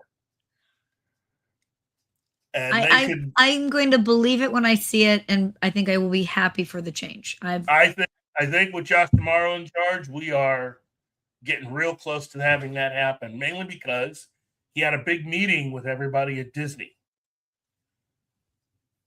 It happened on a Sunday, kids. And he let everybody know on Saturday that it was an all hands on deck meeting to be held at Lucas Ranch, Skywalker Ranch, really. Okay. I will say this. When the boss person comes up on Saturday and says we're having an all hands on meeting Sunday, the SHIT has hit the fan. The only times I as a boss person ever have that immediate of, no, we're meeting. Yeah. Like you have less than 24 hours. I expect your butt in a seat. And things have made me really angry. Like we've hit a wall. That's the only time that meeting happens. Yep. According to our friends at Clownfish TV, who were getting their information from some of their sources, basically it went down something like this. Josh Tomorrow, the new boss running Disney, is not very happy with the box office for The Mandalorian Grogu. He set up a Sunday meeting to make sure that everybody at Lucasfilm, and that meant everybody at Lucasfilm were there, to make sure that they heard it directly from him, that the current plan that they have going on is not getting it done. Their creative group that they have isn't working.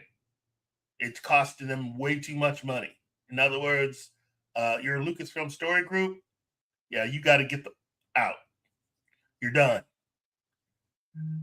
He wants to give everybody one last shot at turning this boat around.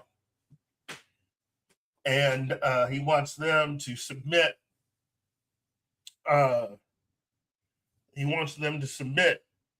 new plans for how to move forward after the next movie that they have come out. And they either get this turned around or else he's coming back, laying everybody off and officially taking over Lucasfilm himself. Now, I add that part myself, but that's pretty much implied. That basically Lucasfilm will officially be under the full control of Disney, and he'll make sure that changes will be made. Oh, and remember when that Kathy pissed everybody off and talked about how all the stuff they had, all the books and video games and all that stuff was now part of Legends? Josh Legend. tomorrow saying, yeah, we can change that now. We need to get paid, which means if that means undoing that little rule she has, that rule's gone. So I'll tell you this much. He's not above firing people. Certain people in certain positions, Dave Filoni, you need to get hip with what's actually going on right now. I know you made some deals with the previous CEO, but the new boss is in. And you haven't been delivering. So you're getting your one last shot.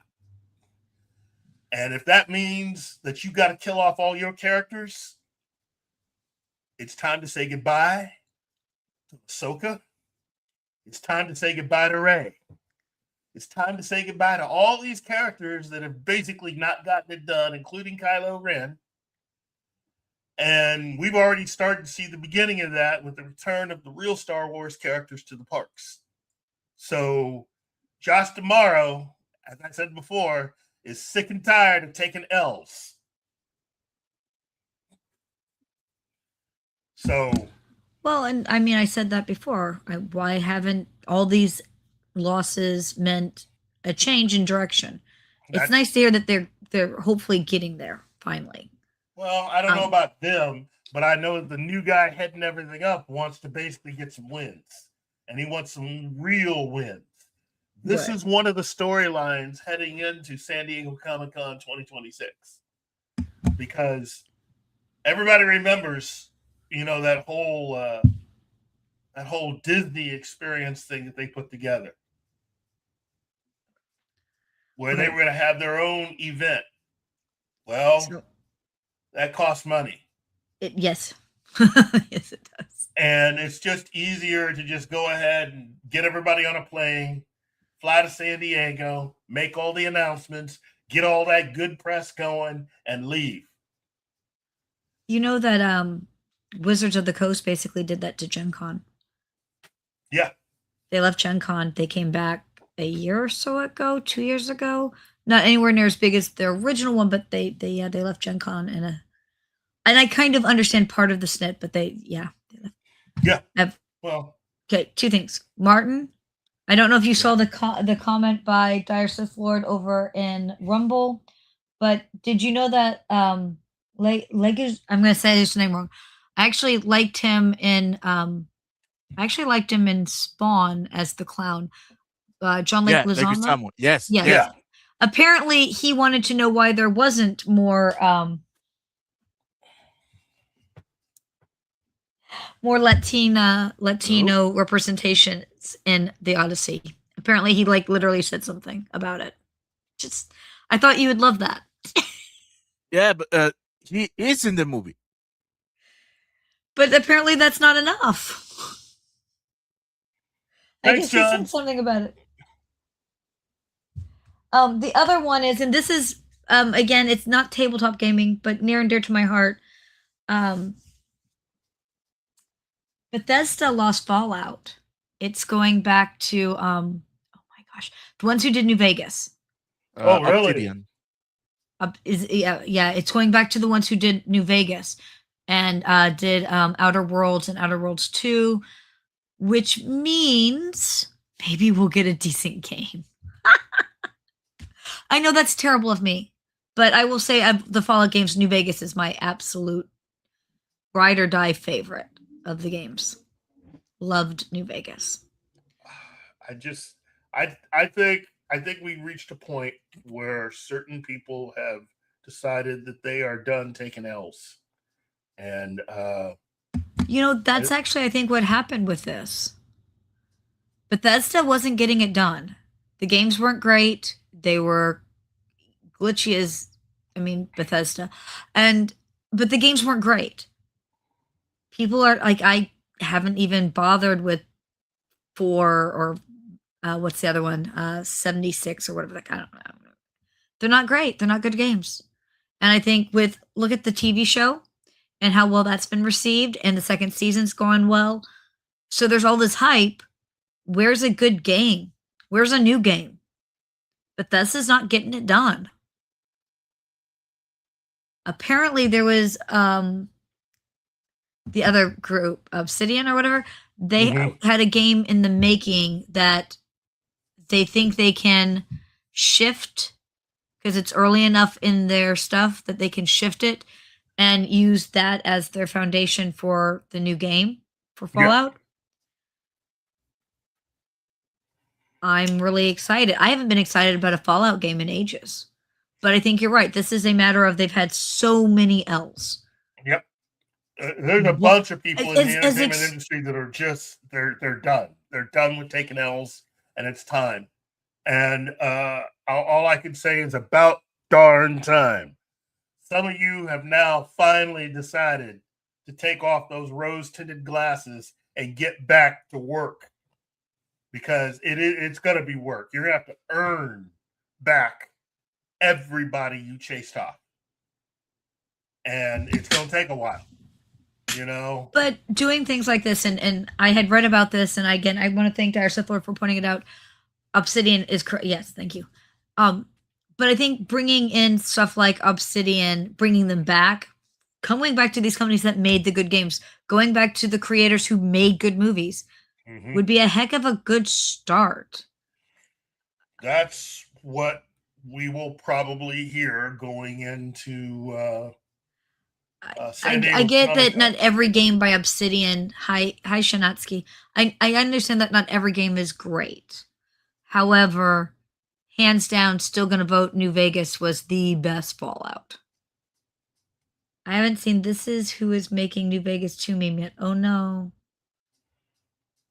I have not seen this. I'll have to Google this. Don't ruin my day, Reed. I was super happy. Don't do my day. What game are you looking forward to, Decepticon? Stellar Blade 2 and no, it says Stellar Blade 2 and GTA 6. Oh, hey. You know what? Just wanted to let everybody know I am actually on Rumble. You can find me at The Keith 1. Oh, you know who's on Rumble too? Who's on Rumble? Who's on? I'm on Real Rumble, Wayne Nation, but not by much. The what? Real Wayne Nation. Oh, the Real Wade Nation Backyard Sport. He says hi, Keith. He's on Rumble. All right. I'm looking for this meme. I'm being very bad. I'm kind of afraid, though.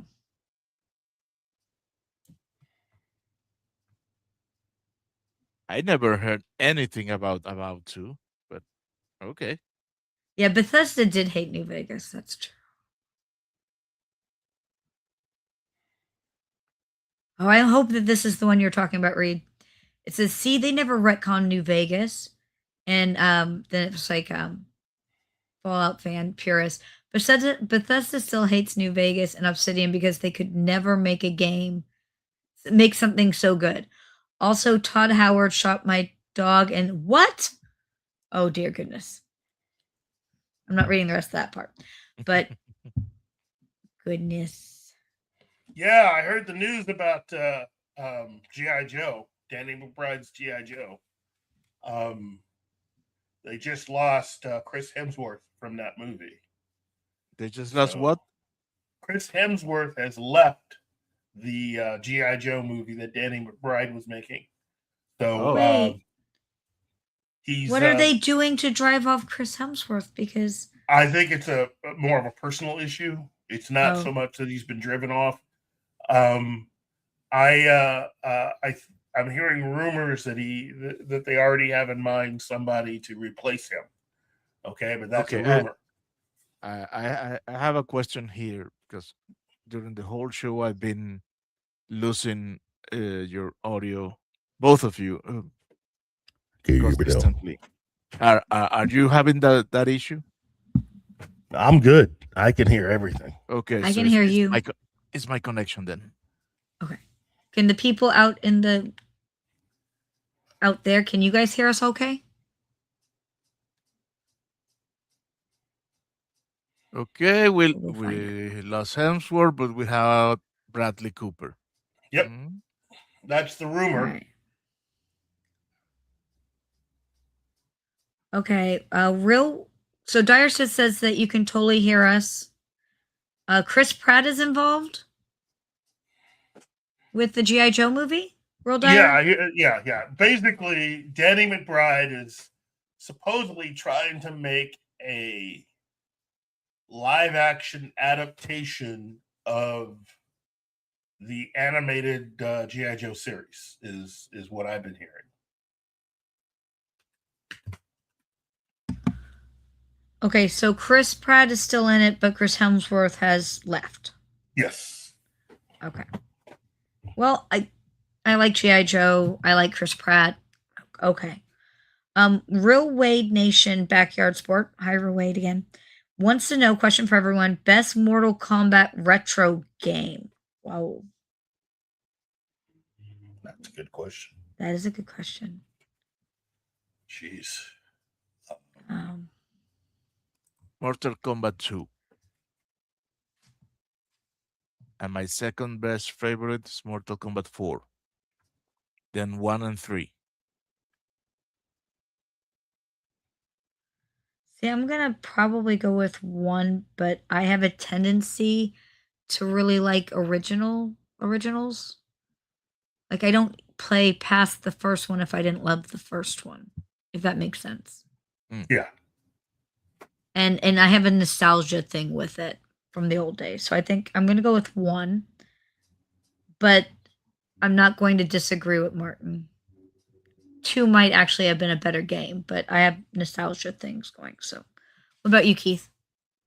I enjoyed 2. That was that was. You know what? I shouldn't try to go against Martin either. Okay. Because it's smart. Who's your go-to character? Mine is such a freaking, of course, Chun-Li. I'm a girl. Leave me alone. Still fucking playing her first. So Raiden is my guy. I love Raiden. Okay. Yeah. Lord Raiden. All right. What about you, Real Wade? He just said he played Mortal Kombat 4 earlier today. My Genesis controller still hurts. Yes. I still have my Genesis. I have my Genesis. I have all my PlayStations and I have my Genesis. And what was the other one? Sega Genesis, and then there was the Sega. I have 2. This was the second one. All right, I'll remember later. Anyhow, what's your favorite character, Real Wade? Oh, and he says that you should check out his stream. Apparently, you two know each other. Yeah, he's a friend of the channel. He's a friend. Okay, you're Dreamcast. There you go. Oh Sega Genesis and the Sega Dreamcast, and I have both. Dire Sith, thank you.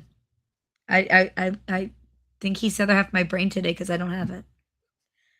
Scorpion. All right, who was yours, Keith or Martin? Keith's was Raiden. Well, mine changes from game to game. Okay. First one, Mortal Kombat 1 would be Scorpion. Mortal Kombat 2, Baraka, then Scorpion.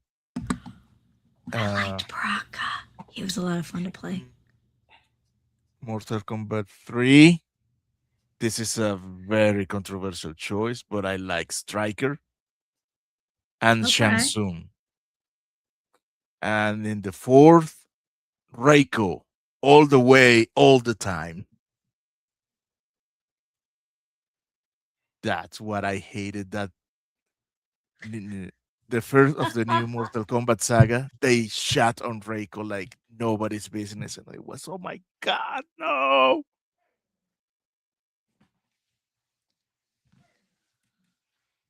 All right. We are so past DCU, but DCU. So I think if I was in charge, and I'm not as good, my answers aren't as good as your guys's. What I love to, okay, that's a good answer too, Real Popcorn, is I'd like to see them kind of bring it back and maybe do goodness, like a Legions of Doom,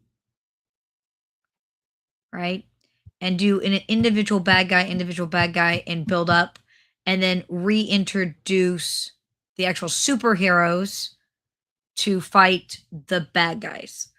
Because I think they need to narrow it back down and bring it back into the main ones, into like, okay, I liked Peacekeeper. I haven't seen season 2 all the way yet, but I liked it. I liked some of the what was it? Moon Knight? Yes. That's Marvel though. But that's so I've Marvel. liked some of the moving into some of the lesser known characters, but I think the DCU needs to tone it all back and dial it back into, let's bring back Cheetah and Wonder Woman. Let's bring back, and then by doing the bad guys and the bad guys coming together as a kind of Marvel made the map. We all know this. Single background, and then do a group, but use that as kind of a reverse way to introduce the good guys back into the world. Batman, Wonder Woman, Superman, and the Justice League. But I think I would go back and do individual bad guys and build up a Legion of Doom and the main bad guys. And then use that to bring back the main good guys and move forward that way. Interesting. So I don't know that you guys would like that, but I think that they need to dial it back in. And I think they need to actually look at the roadmap. You can do exactly what they did in Marvel in the beginning, but they didn't. And then they kind of halfway tried, and they've done a horrible job with DC. But if we brought it back into, doing a Lex movie, and that's how Superman's involved because he's stopping Lex. Doing a, oh my goodness, Gorilla Grodd. yeah. Grodd. And bringing in Flash that way. Like, let's bring this all back. And then use that to re-bring in the good guys. Because at this point, you've done all their origin movies. And if you do one more origin movie that you did poorly in the first damn place, I might fly out there and stab you in the eye. I don't think I will, but you never know. But let's do the origins correct on the bad guys and use that to re-bring in the good guys. What do you think? Horrible plan? No, that's a good plan. It's different from my plan. And that's No, it is very different. Your plan is probably a smarter plan. You and Martin were probably smarter plans. My plan is pretty much just based on the history in total. And Warner Brothers has tried many different ways of doing things. And the way that has worked for them has been just forgetting the whole interconnected universe thing and just making movies. And I would be okay with that. Because I agree that it is about flipping time to just go out and just get back to making, when Richard Donner made Superman, he wasn't making it to fit in other characters. He made Superman, and he dealt with that universe. He dealt with all of that stuff. And had he been allowed to finish the second movie, I think what we would have gotten was a really incredible story. Instead, what we ended up getting was something that had gone off the rails, and that resulted in eventually almost 4 to 6 year gap before that cast got back together again to do another movie. The reason why there is such a quality difference between Superman 2 and Superman 3 is because technically that cast in total hadn't seen each other in years. And if you notice, Christopher Reeve looks physically different. He's I don't want to use the word bulkier, but he's different. He moves different because it's been so long since he had played the character.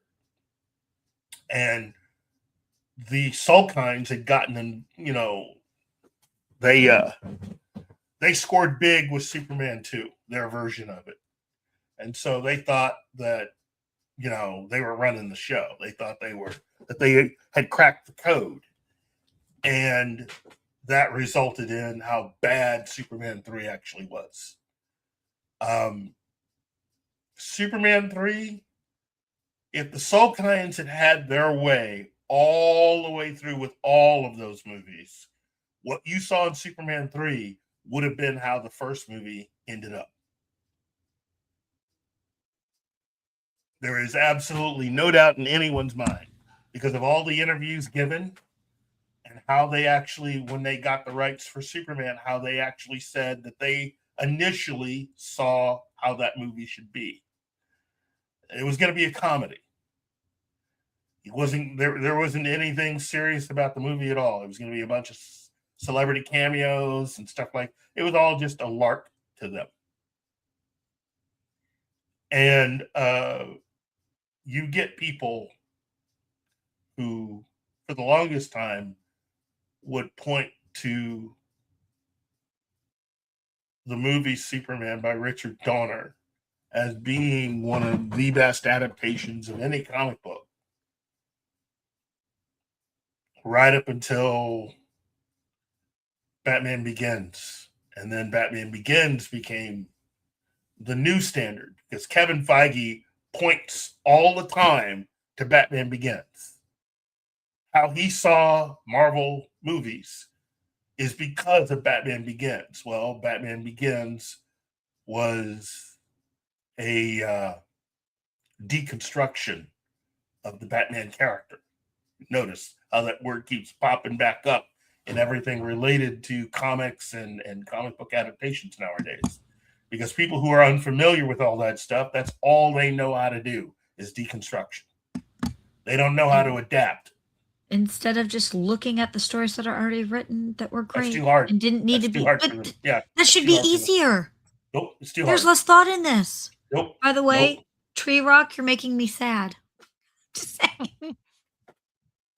And as far as Grant Gustin's Flash, I am not a fan of the people behind the scenes of that show. There is a reason why all of those shows that he produced are only good for about 2 seasons before they go off the rails. Green Arrow, first 2 seasons, then it sucks.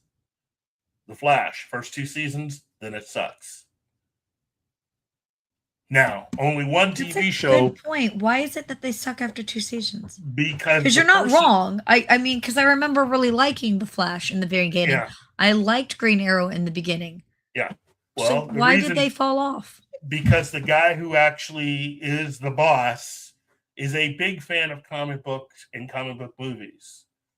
But during that period, even between Green Arrow and The Flash, he was also launching other TV shows. So he would stick with one show for about 2 years and then go off to do another TV show. He was constantly leaving because he was trying to create his own line of popular TV shows to give himself more power. The more hit shows you have, the more power you have. Currently, just see Taylor Sheridan. Yeah, but his hit list of hit shows added an S before the hit. Yeah. And it became a list of shit shows. But he also was the king of making changes to those shows also. I mean, he was a big fan, but he also believed in certain agendas being forwarded. Again, you have to understand how bad he and this actor must feel after having the character of Mr. Terrific on The Flash, and then the response that the character got when he was in James Gunn's Superman movie last year. And I'm pretty sure even the lead actor, Mr. Ketchum, kind of got a little annoyed because everybody's like, I love this character. Where's he been? I've never seen him before. Remember, Flash was on for how many seasons? Arrow was on for how many seasons? Nobody ever heard of this character. Wink, wink. And suddenly James Gunn goes, "Hey, look, I discovered this character." Anyway, yeah, you're better off just doing individual movies. And as I've argued before, you don't really have to worry about trying to balance what somebody else is trying to do. Now, I'm not saying that that formula that Marvel has doesn't work. Part of the I mean, it obviously did. No, it works mainly because overall, and I know Marvel fans gonna freak the F out when I say this, but you got to understand. Overall, worldwide, DC characters were were made. They were more people around the world know DC characters than Marvel characters. But that's always been true. And I'm a Marvel, probably more of a Marvel reader than DC reader.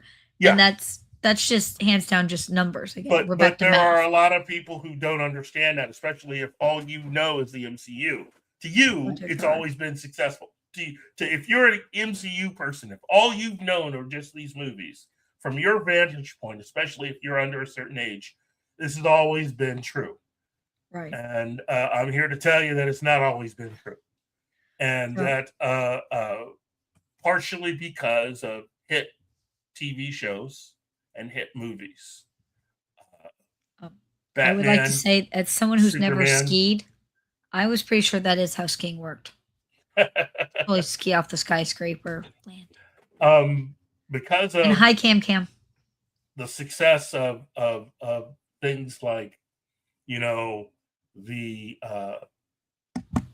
Superman serials, the Batman serials, the Superman television show, The Adventures of Superman, because of the success of the Filmation adaptation of those characters, which led to the Further Adventures of Superman animated series, which is a continuation of the Adventures of Superman TV show, as well as an adaptation of the comics by that Kurt Swan drew.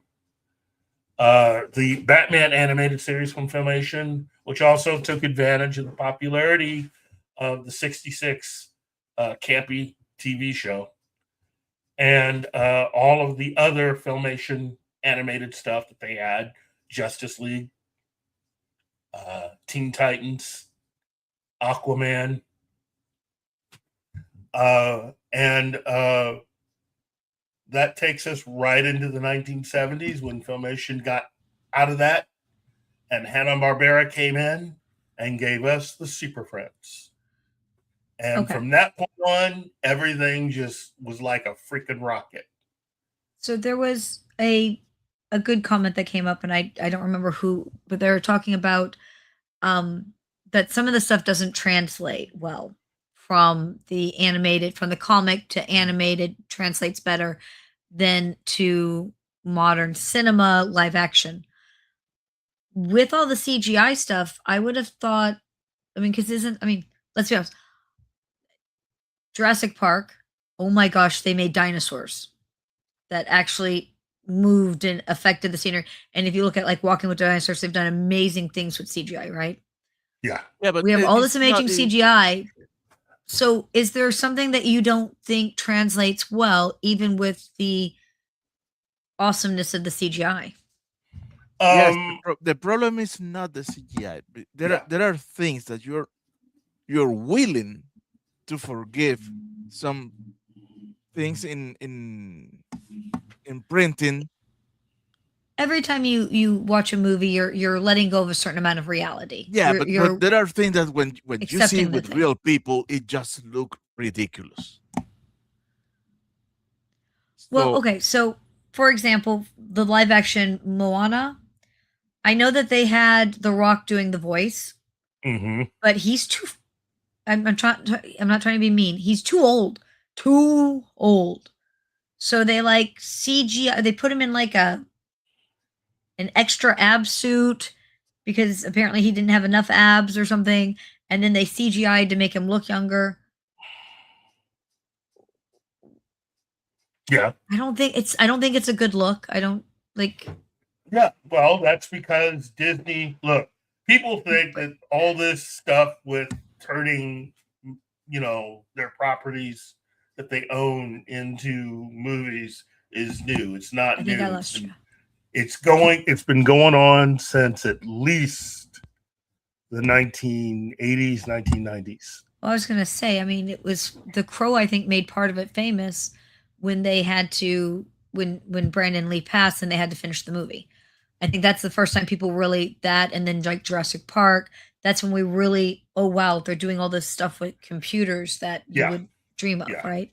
Well, but that was because it was easier to do something like Jurassic Park because we were still having problems at that time with creating CGI humans. It was easier to make animals.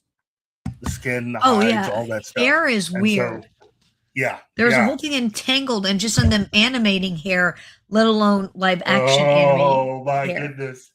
That movie. Oh gosh.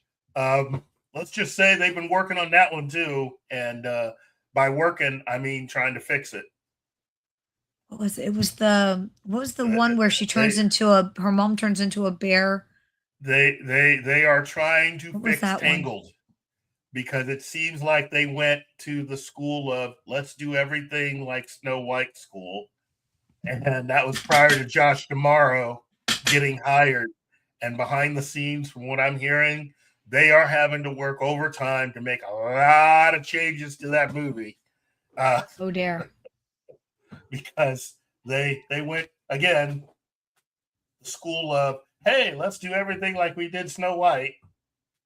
And so I'm even hearing that I think they may have even made a change in their lead actress because they decided to basically do what they did with Snow White and The Little Mermaid and others. And they've decided now's not the time to take another L. They want people to actually watch the movie.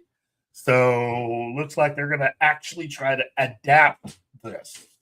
Although they've already been filming on certain things. So we'll see if they're going to be successful in trying to fix it.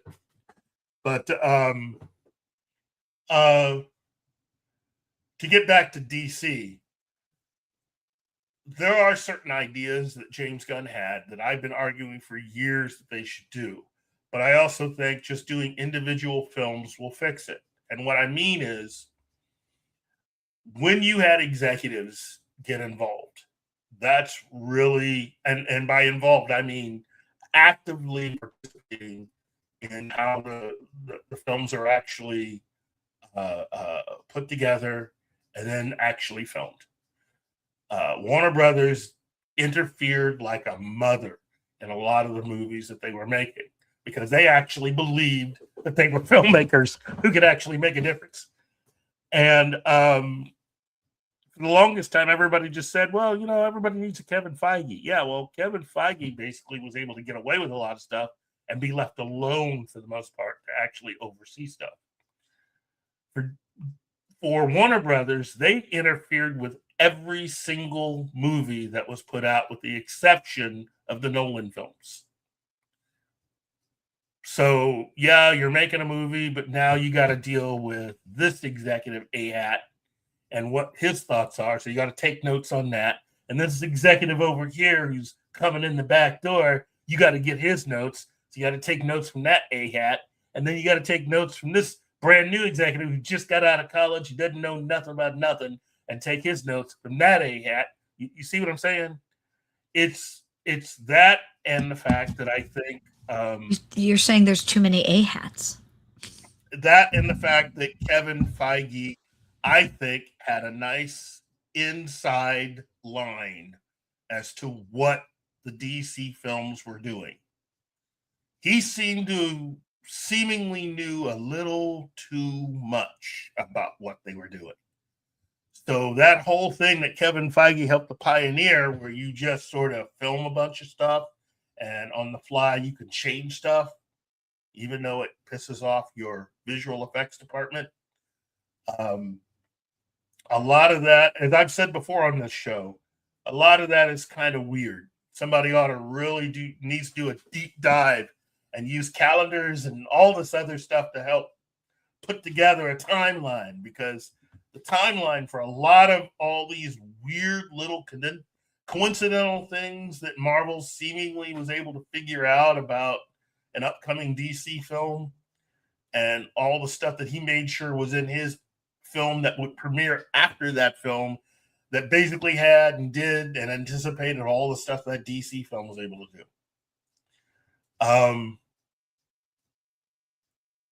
There was a plan that they had back in the early 2000s. And I think had they stuck with that plan, that would have worked out.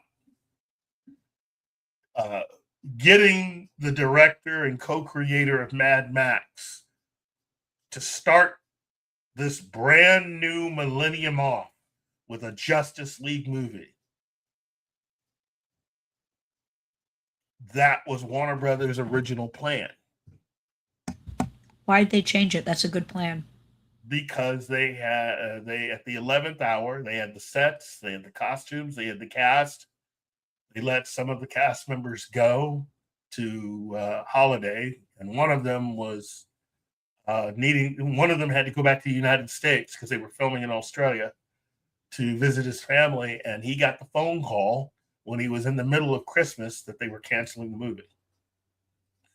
And from that point on, nothing ever really worked right. They ended up making... Is this like corporate sabotage? Some of it is, in my opinion. Ooh. Yeah, we do need a deep dive.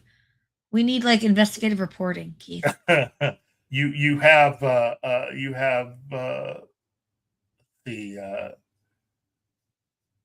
let's see, from that Justice League movie, it was decided that the plan was to do the Justice League film and then do individual movies. So Justice League, and then they were going to have Green Lantern, and then Batman, and so on and so forth. And along with all of that stuff, they were also going to have other DC properties be released at the same time. Okay? So Jonah Hex got released.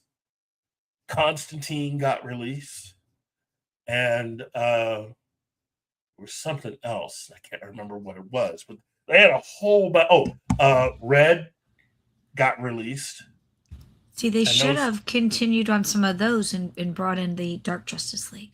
No. Nope. Why not? I like Constantine's Dark Justice League.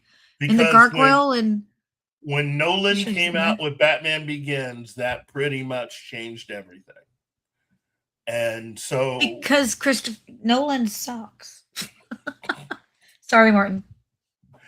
No, what it was that Green Lantern stiffed at the box office. That movie completely stiffed at the box office. And I'm sorry. You do know that was that Ryan Reynolds? Yeah, but hold on. I didn't hate that. Wait. There's more to it than that. Okay. You know how we were talking about Arrow and The Flash, and how you have Legends of Tomorrow and all those other shows? The two guys behind all those shows wrote the screenplay for Green Lantern. Okay, but I liked those in the beginning. I didn't hate Green Lantern. Yeah. Green Lantern officially is a movie that only half works. Once he has the ring and he's on Oa, that movie works. It is one of the best adaptations I have ever seen, really, of any comic book. That stuff works. On Earth, it doesn't work at all. It just doesn't work. The movie completely stiffs on all the Earth scenes. That movie also gave us Taika Waititi. So, thanks, Taika. But there were a lot of things that came out of that movie. some of the which should not have come out. But that's also the film where Ryan met Blake. And yeah. Anyway, All right. So I told you I watched a bunch of movies. Guess what? One of the other ones I watched was what? The Flash. Flashpoint. Flash. Did you agree with what I had to say? I'm gonna say something awful. Okay. I fell asleep. That's not awful. It is awful. No, I am it's not obviously awful. a comic book fan. I obviously like The Flash well enough. And I wanted to like the movie. I did. But then I fell asleep. And that's actually okay, that's not a bad comic. It's not a bad story. Yeah. Like, it's a great story. He just wants to save his mom. I have some questions on why she was suddenly a Latina. And I looked into it, and apparently because the director wanted to show how close the relationship and that family bond was. And we have to change someone's racial profile to do that. I'm a little confused. It doesn't affect the movie overall, and I didn't care. Just was a little confused on, Yeah. I guess, as a Latina, she's a more motherly mother than other mothers. Like, Yeah. okay, whatever. But it's a great story. Like, he goes back and he just wants to save his mom. So all he's gonna do, he's not. Yeah, we talked to Batman, butterfly effect. I got it. I know. I gotcha. I'm just gonna put this can in there. Just gonna do that, and then it messes up everything. So it's a great story, actually. It is a great story. Like And then I said, fell asleep. It's the movie. I wasn't. The story is great, but the script sucks. It The script drug. sucks. I don't know how to say that, but it drug. I should have been much more engaged, and instead of being engaged, it seemed to drag, and then I kind of fell asleep. Yeah, I would give that movie another shot and just watch it from where you left off. But here's the other thing about that film.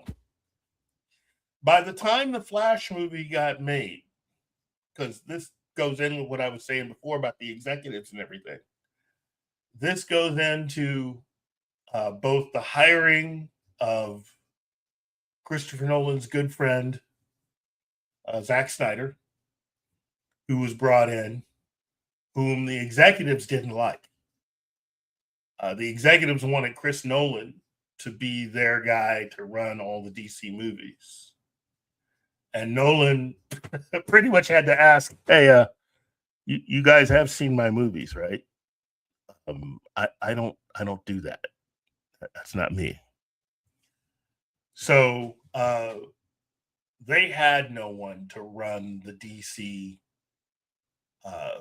films, except, the person who they put up to quote unquote run it, wink, wink, wink, wink, which was Jeff Johns. And Jeff Johns had been trying to make movies for years. He'd been trying to break in and do his thing.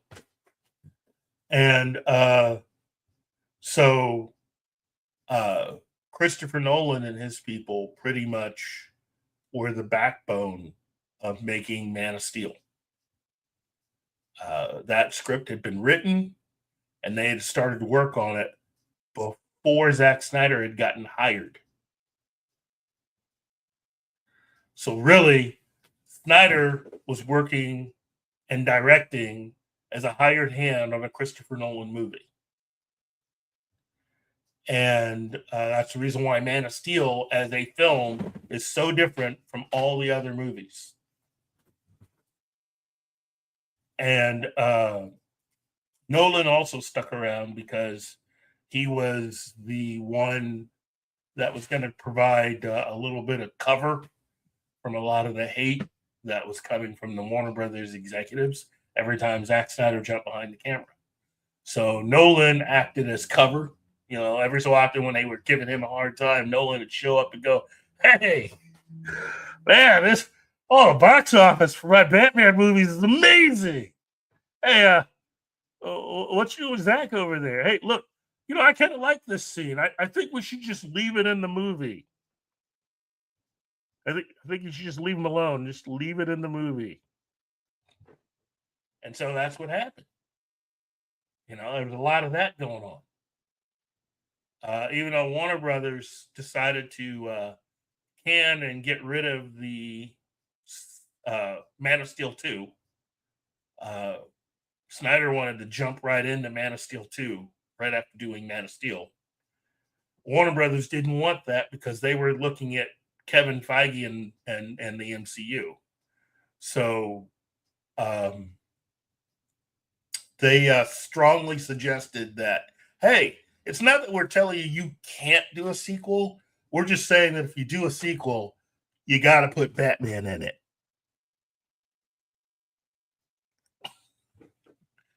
You know, Snyder's like, hey, man, look, I got this great script.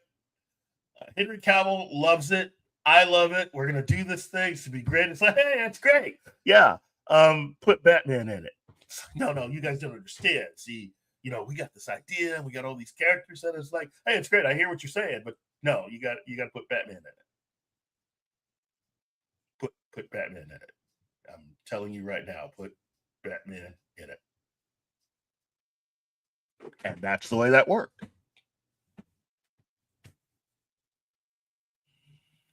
See, there was no cohesion the entire time. You had people hired to do things. You had Warner Brothers execs that were really running the show. And while Snyder was in charge the same way that Joss Whedon was in charge of the entire MCU. That's the best way to put it. And the irony being that it was really, you know, Joss Whedon who happened to be hanging around when they did Justice League, wink, wink, wink, wink, just happened to be there when Snyder left so that, you know, Joss would get his shot at directing Justice League. Wink, wink, wink, wink. But not unlike what happened with Superman and Superman 2. Wink, wink, wink, wink. But it's just there was a lot of problems. And Warner Brothers really, and their executives at that time, were, I think, in my opinion, more than half of the problem of the DC films. You know, that was pretty much the executives screwing stuff up. I'm not saying it was perfect. I've never said it was perfect. But we're never really going to be able to see what was originally thought of. And again, Suicide Squad, all the cut scenes and stuff, all the changes that they had. I mean, I've said it for a long time. I've even shown pictures, drawings, seen some of the scenes that were originally in the film that are now mysteriously no longer in the movie. Suicide Squad was a much different film.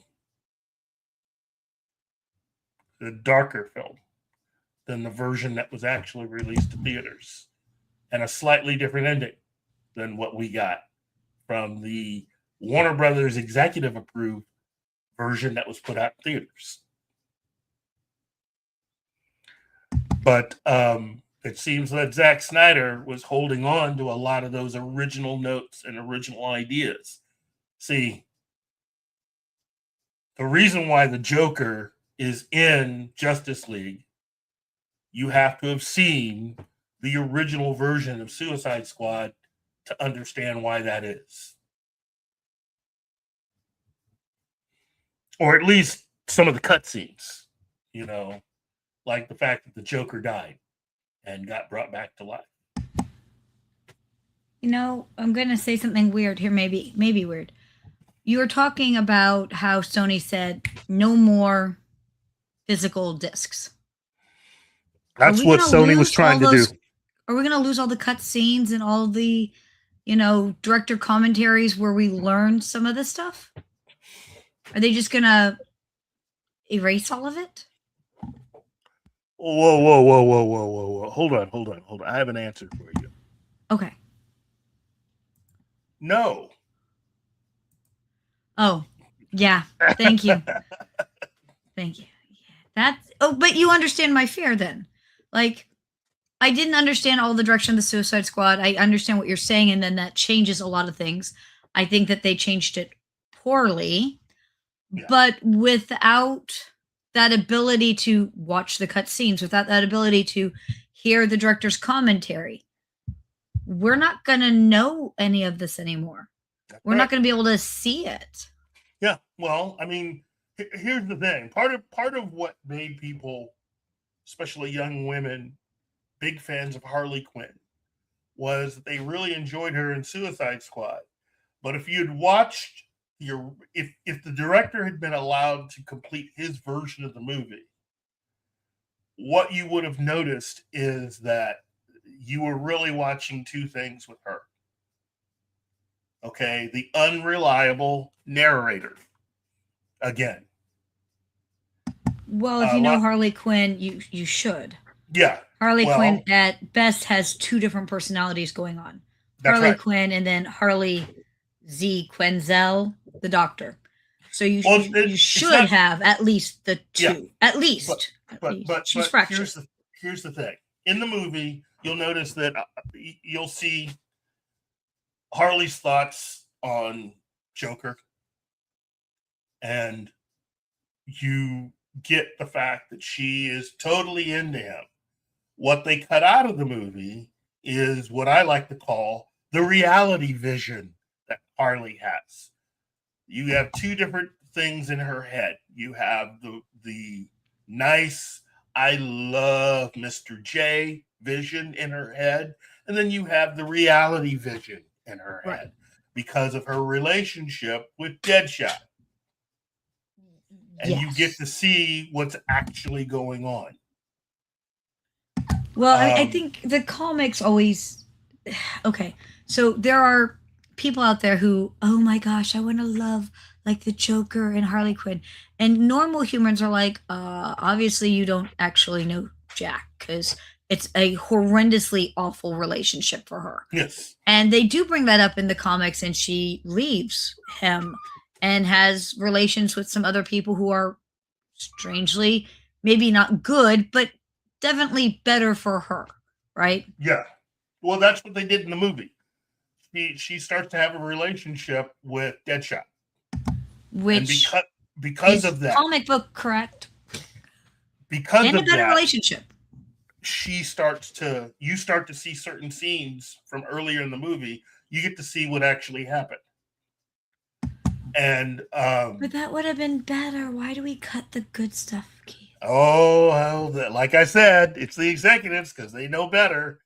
But they don't, and they're ruining things. Yes, they did, but they know better. They and plus, look, Suicide Squad did very well at the box office. See, that proves that they knew what they were doing. No, it proves that we were still naively hoping for, and it wasn't awful. Like some of the movies have been awful. That The Bride. Don't see that. That thing's awful. Yeah. And some movies have been, I wish it was better. Yes. Well, to that point, what you had were you had Man of Steel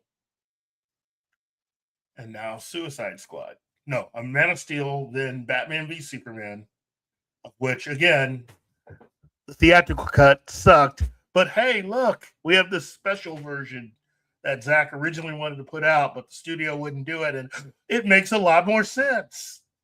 It's magical when that happens. And from the end of Batman v Superman, you go right into Suicide Squad. And that's the reason why Batman is in Suicide Squad. You begin to understand some of the Batman scenes. There's a few more Batman scenes in Suicide Squad.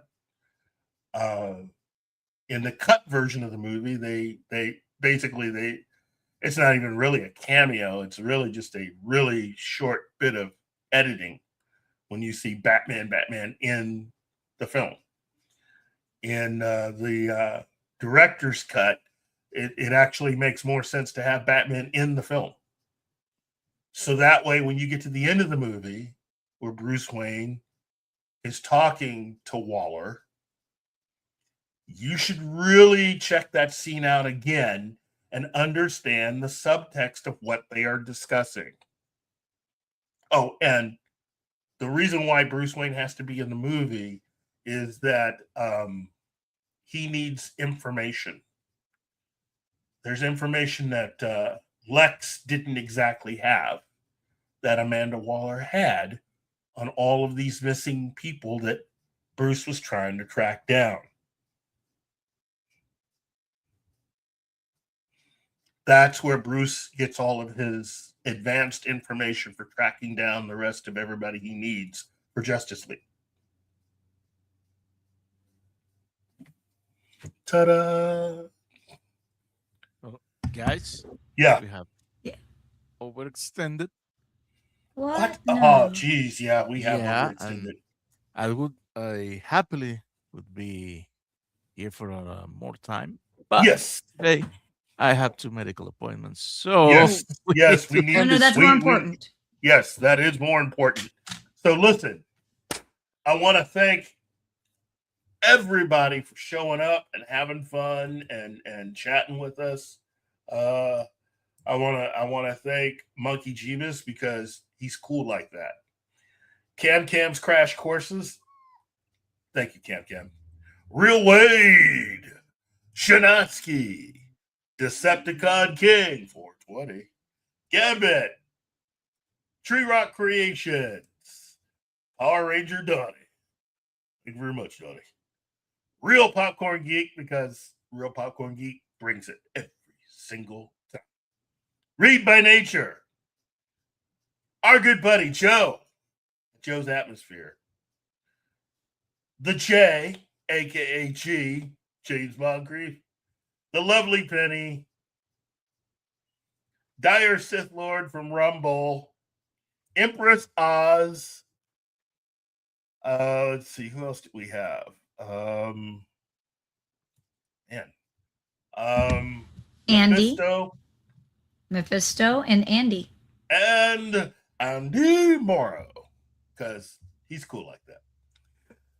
And of course, And he was here the whole time from beginning to end.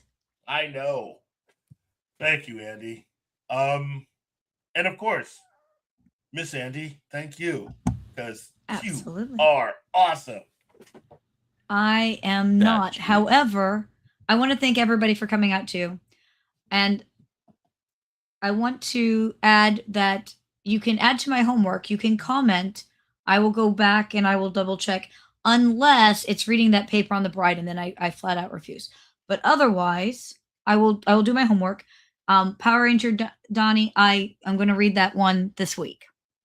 The Godzilla Power Ranger crossover. So I will have done some homework there. So any other homework, just let us know. I'll work on it. I believe I'm coming back next week. Right, yes. Keith? You come back as send my often as homework. you want. Yeah. I think next week I can be here. It's the week after that I will be at Gen Con, which is also... Is that also San Diego Comic-Con? I think it might be. I think they hit like the same time. So I'm going to be super excited when I get back, because Keith is going to tell me all of the stuff that I should have paid attention to. Well, you know, I have the things that I like to, you know. Thank you, Gambit. Great name. All right, I say goodbye. You say goodbye. Martin, go do your doctor stuff. Yeah, go do your doctor stuff, Martin, because you're cool like that. Because we like you, so we got to keep you healthy. That's July 23rd to the 26th. So it's right before. Yeah. Because Gen Con is like the 29th or something through August 2nd or something like that. Yeah. So that goes right from one end to the other. Preview night will be July 22nd. So, because we all know that's when everything really starts. But, yeah, so it's technically it'll be July 22nd to the 26th. So we're going to have some fun with that, kids. So next week's going to be exciting. Big time. Big time. Anyway, thank you. And Martin, thank you. You need to get out of here, buddy. Well, I wish, Andi. I wish. First appointment is to the dentist. No. No. I haven't said that, and it's too much information. As long as they give you the good drugs. I invite you to tomorrow's show. We're gonna talk about continue our Schwarzenegger movie, and we're gonna talk Sabotage. And yeah, until then, bye everybody. Bye. Hasta la Vegas.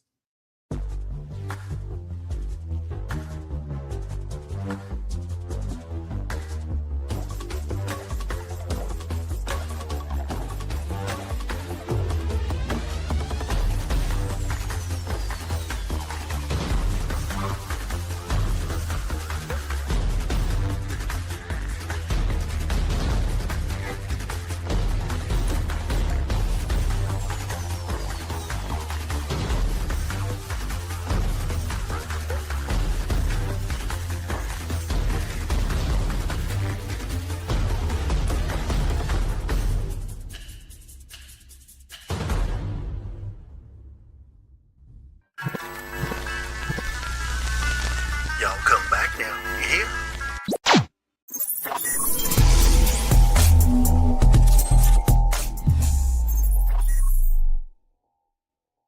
Matt Damon.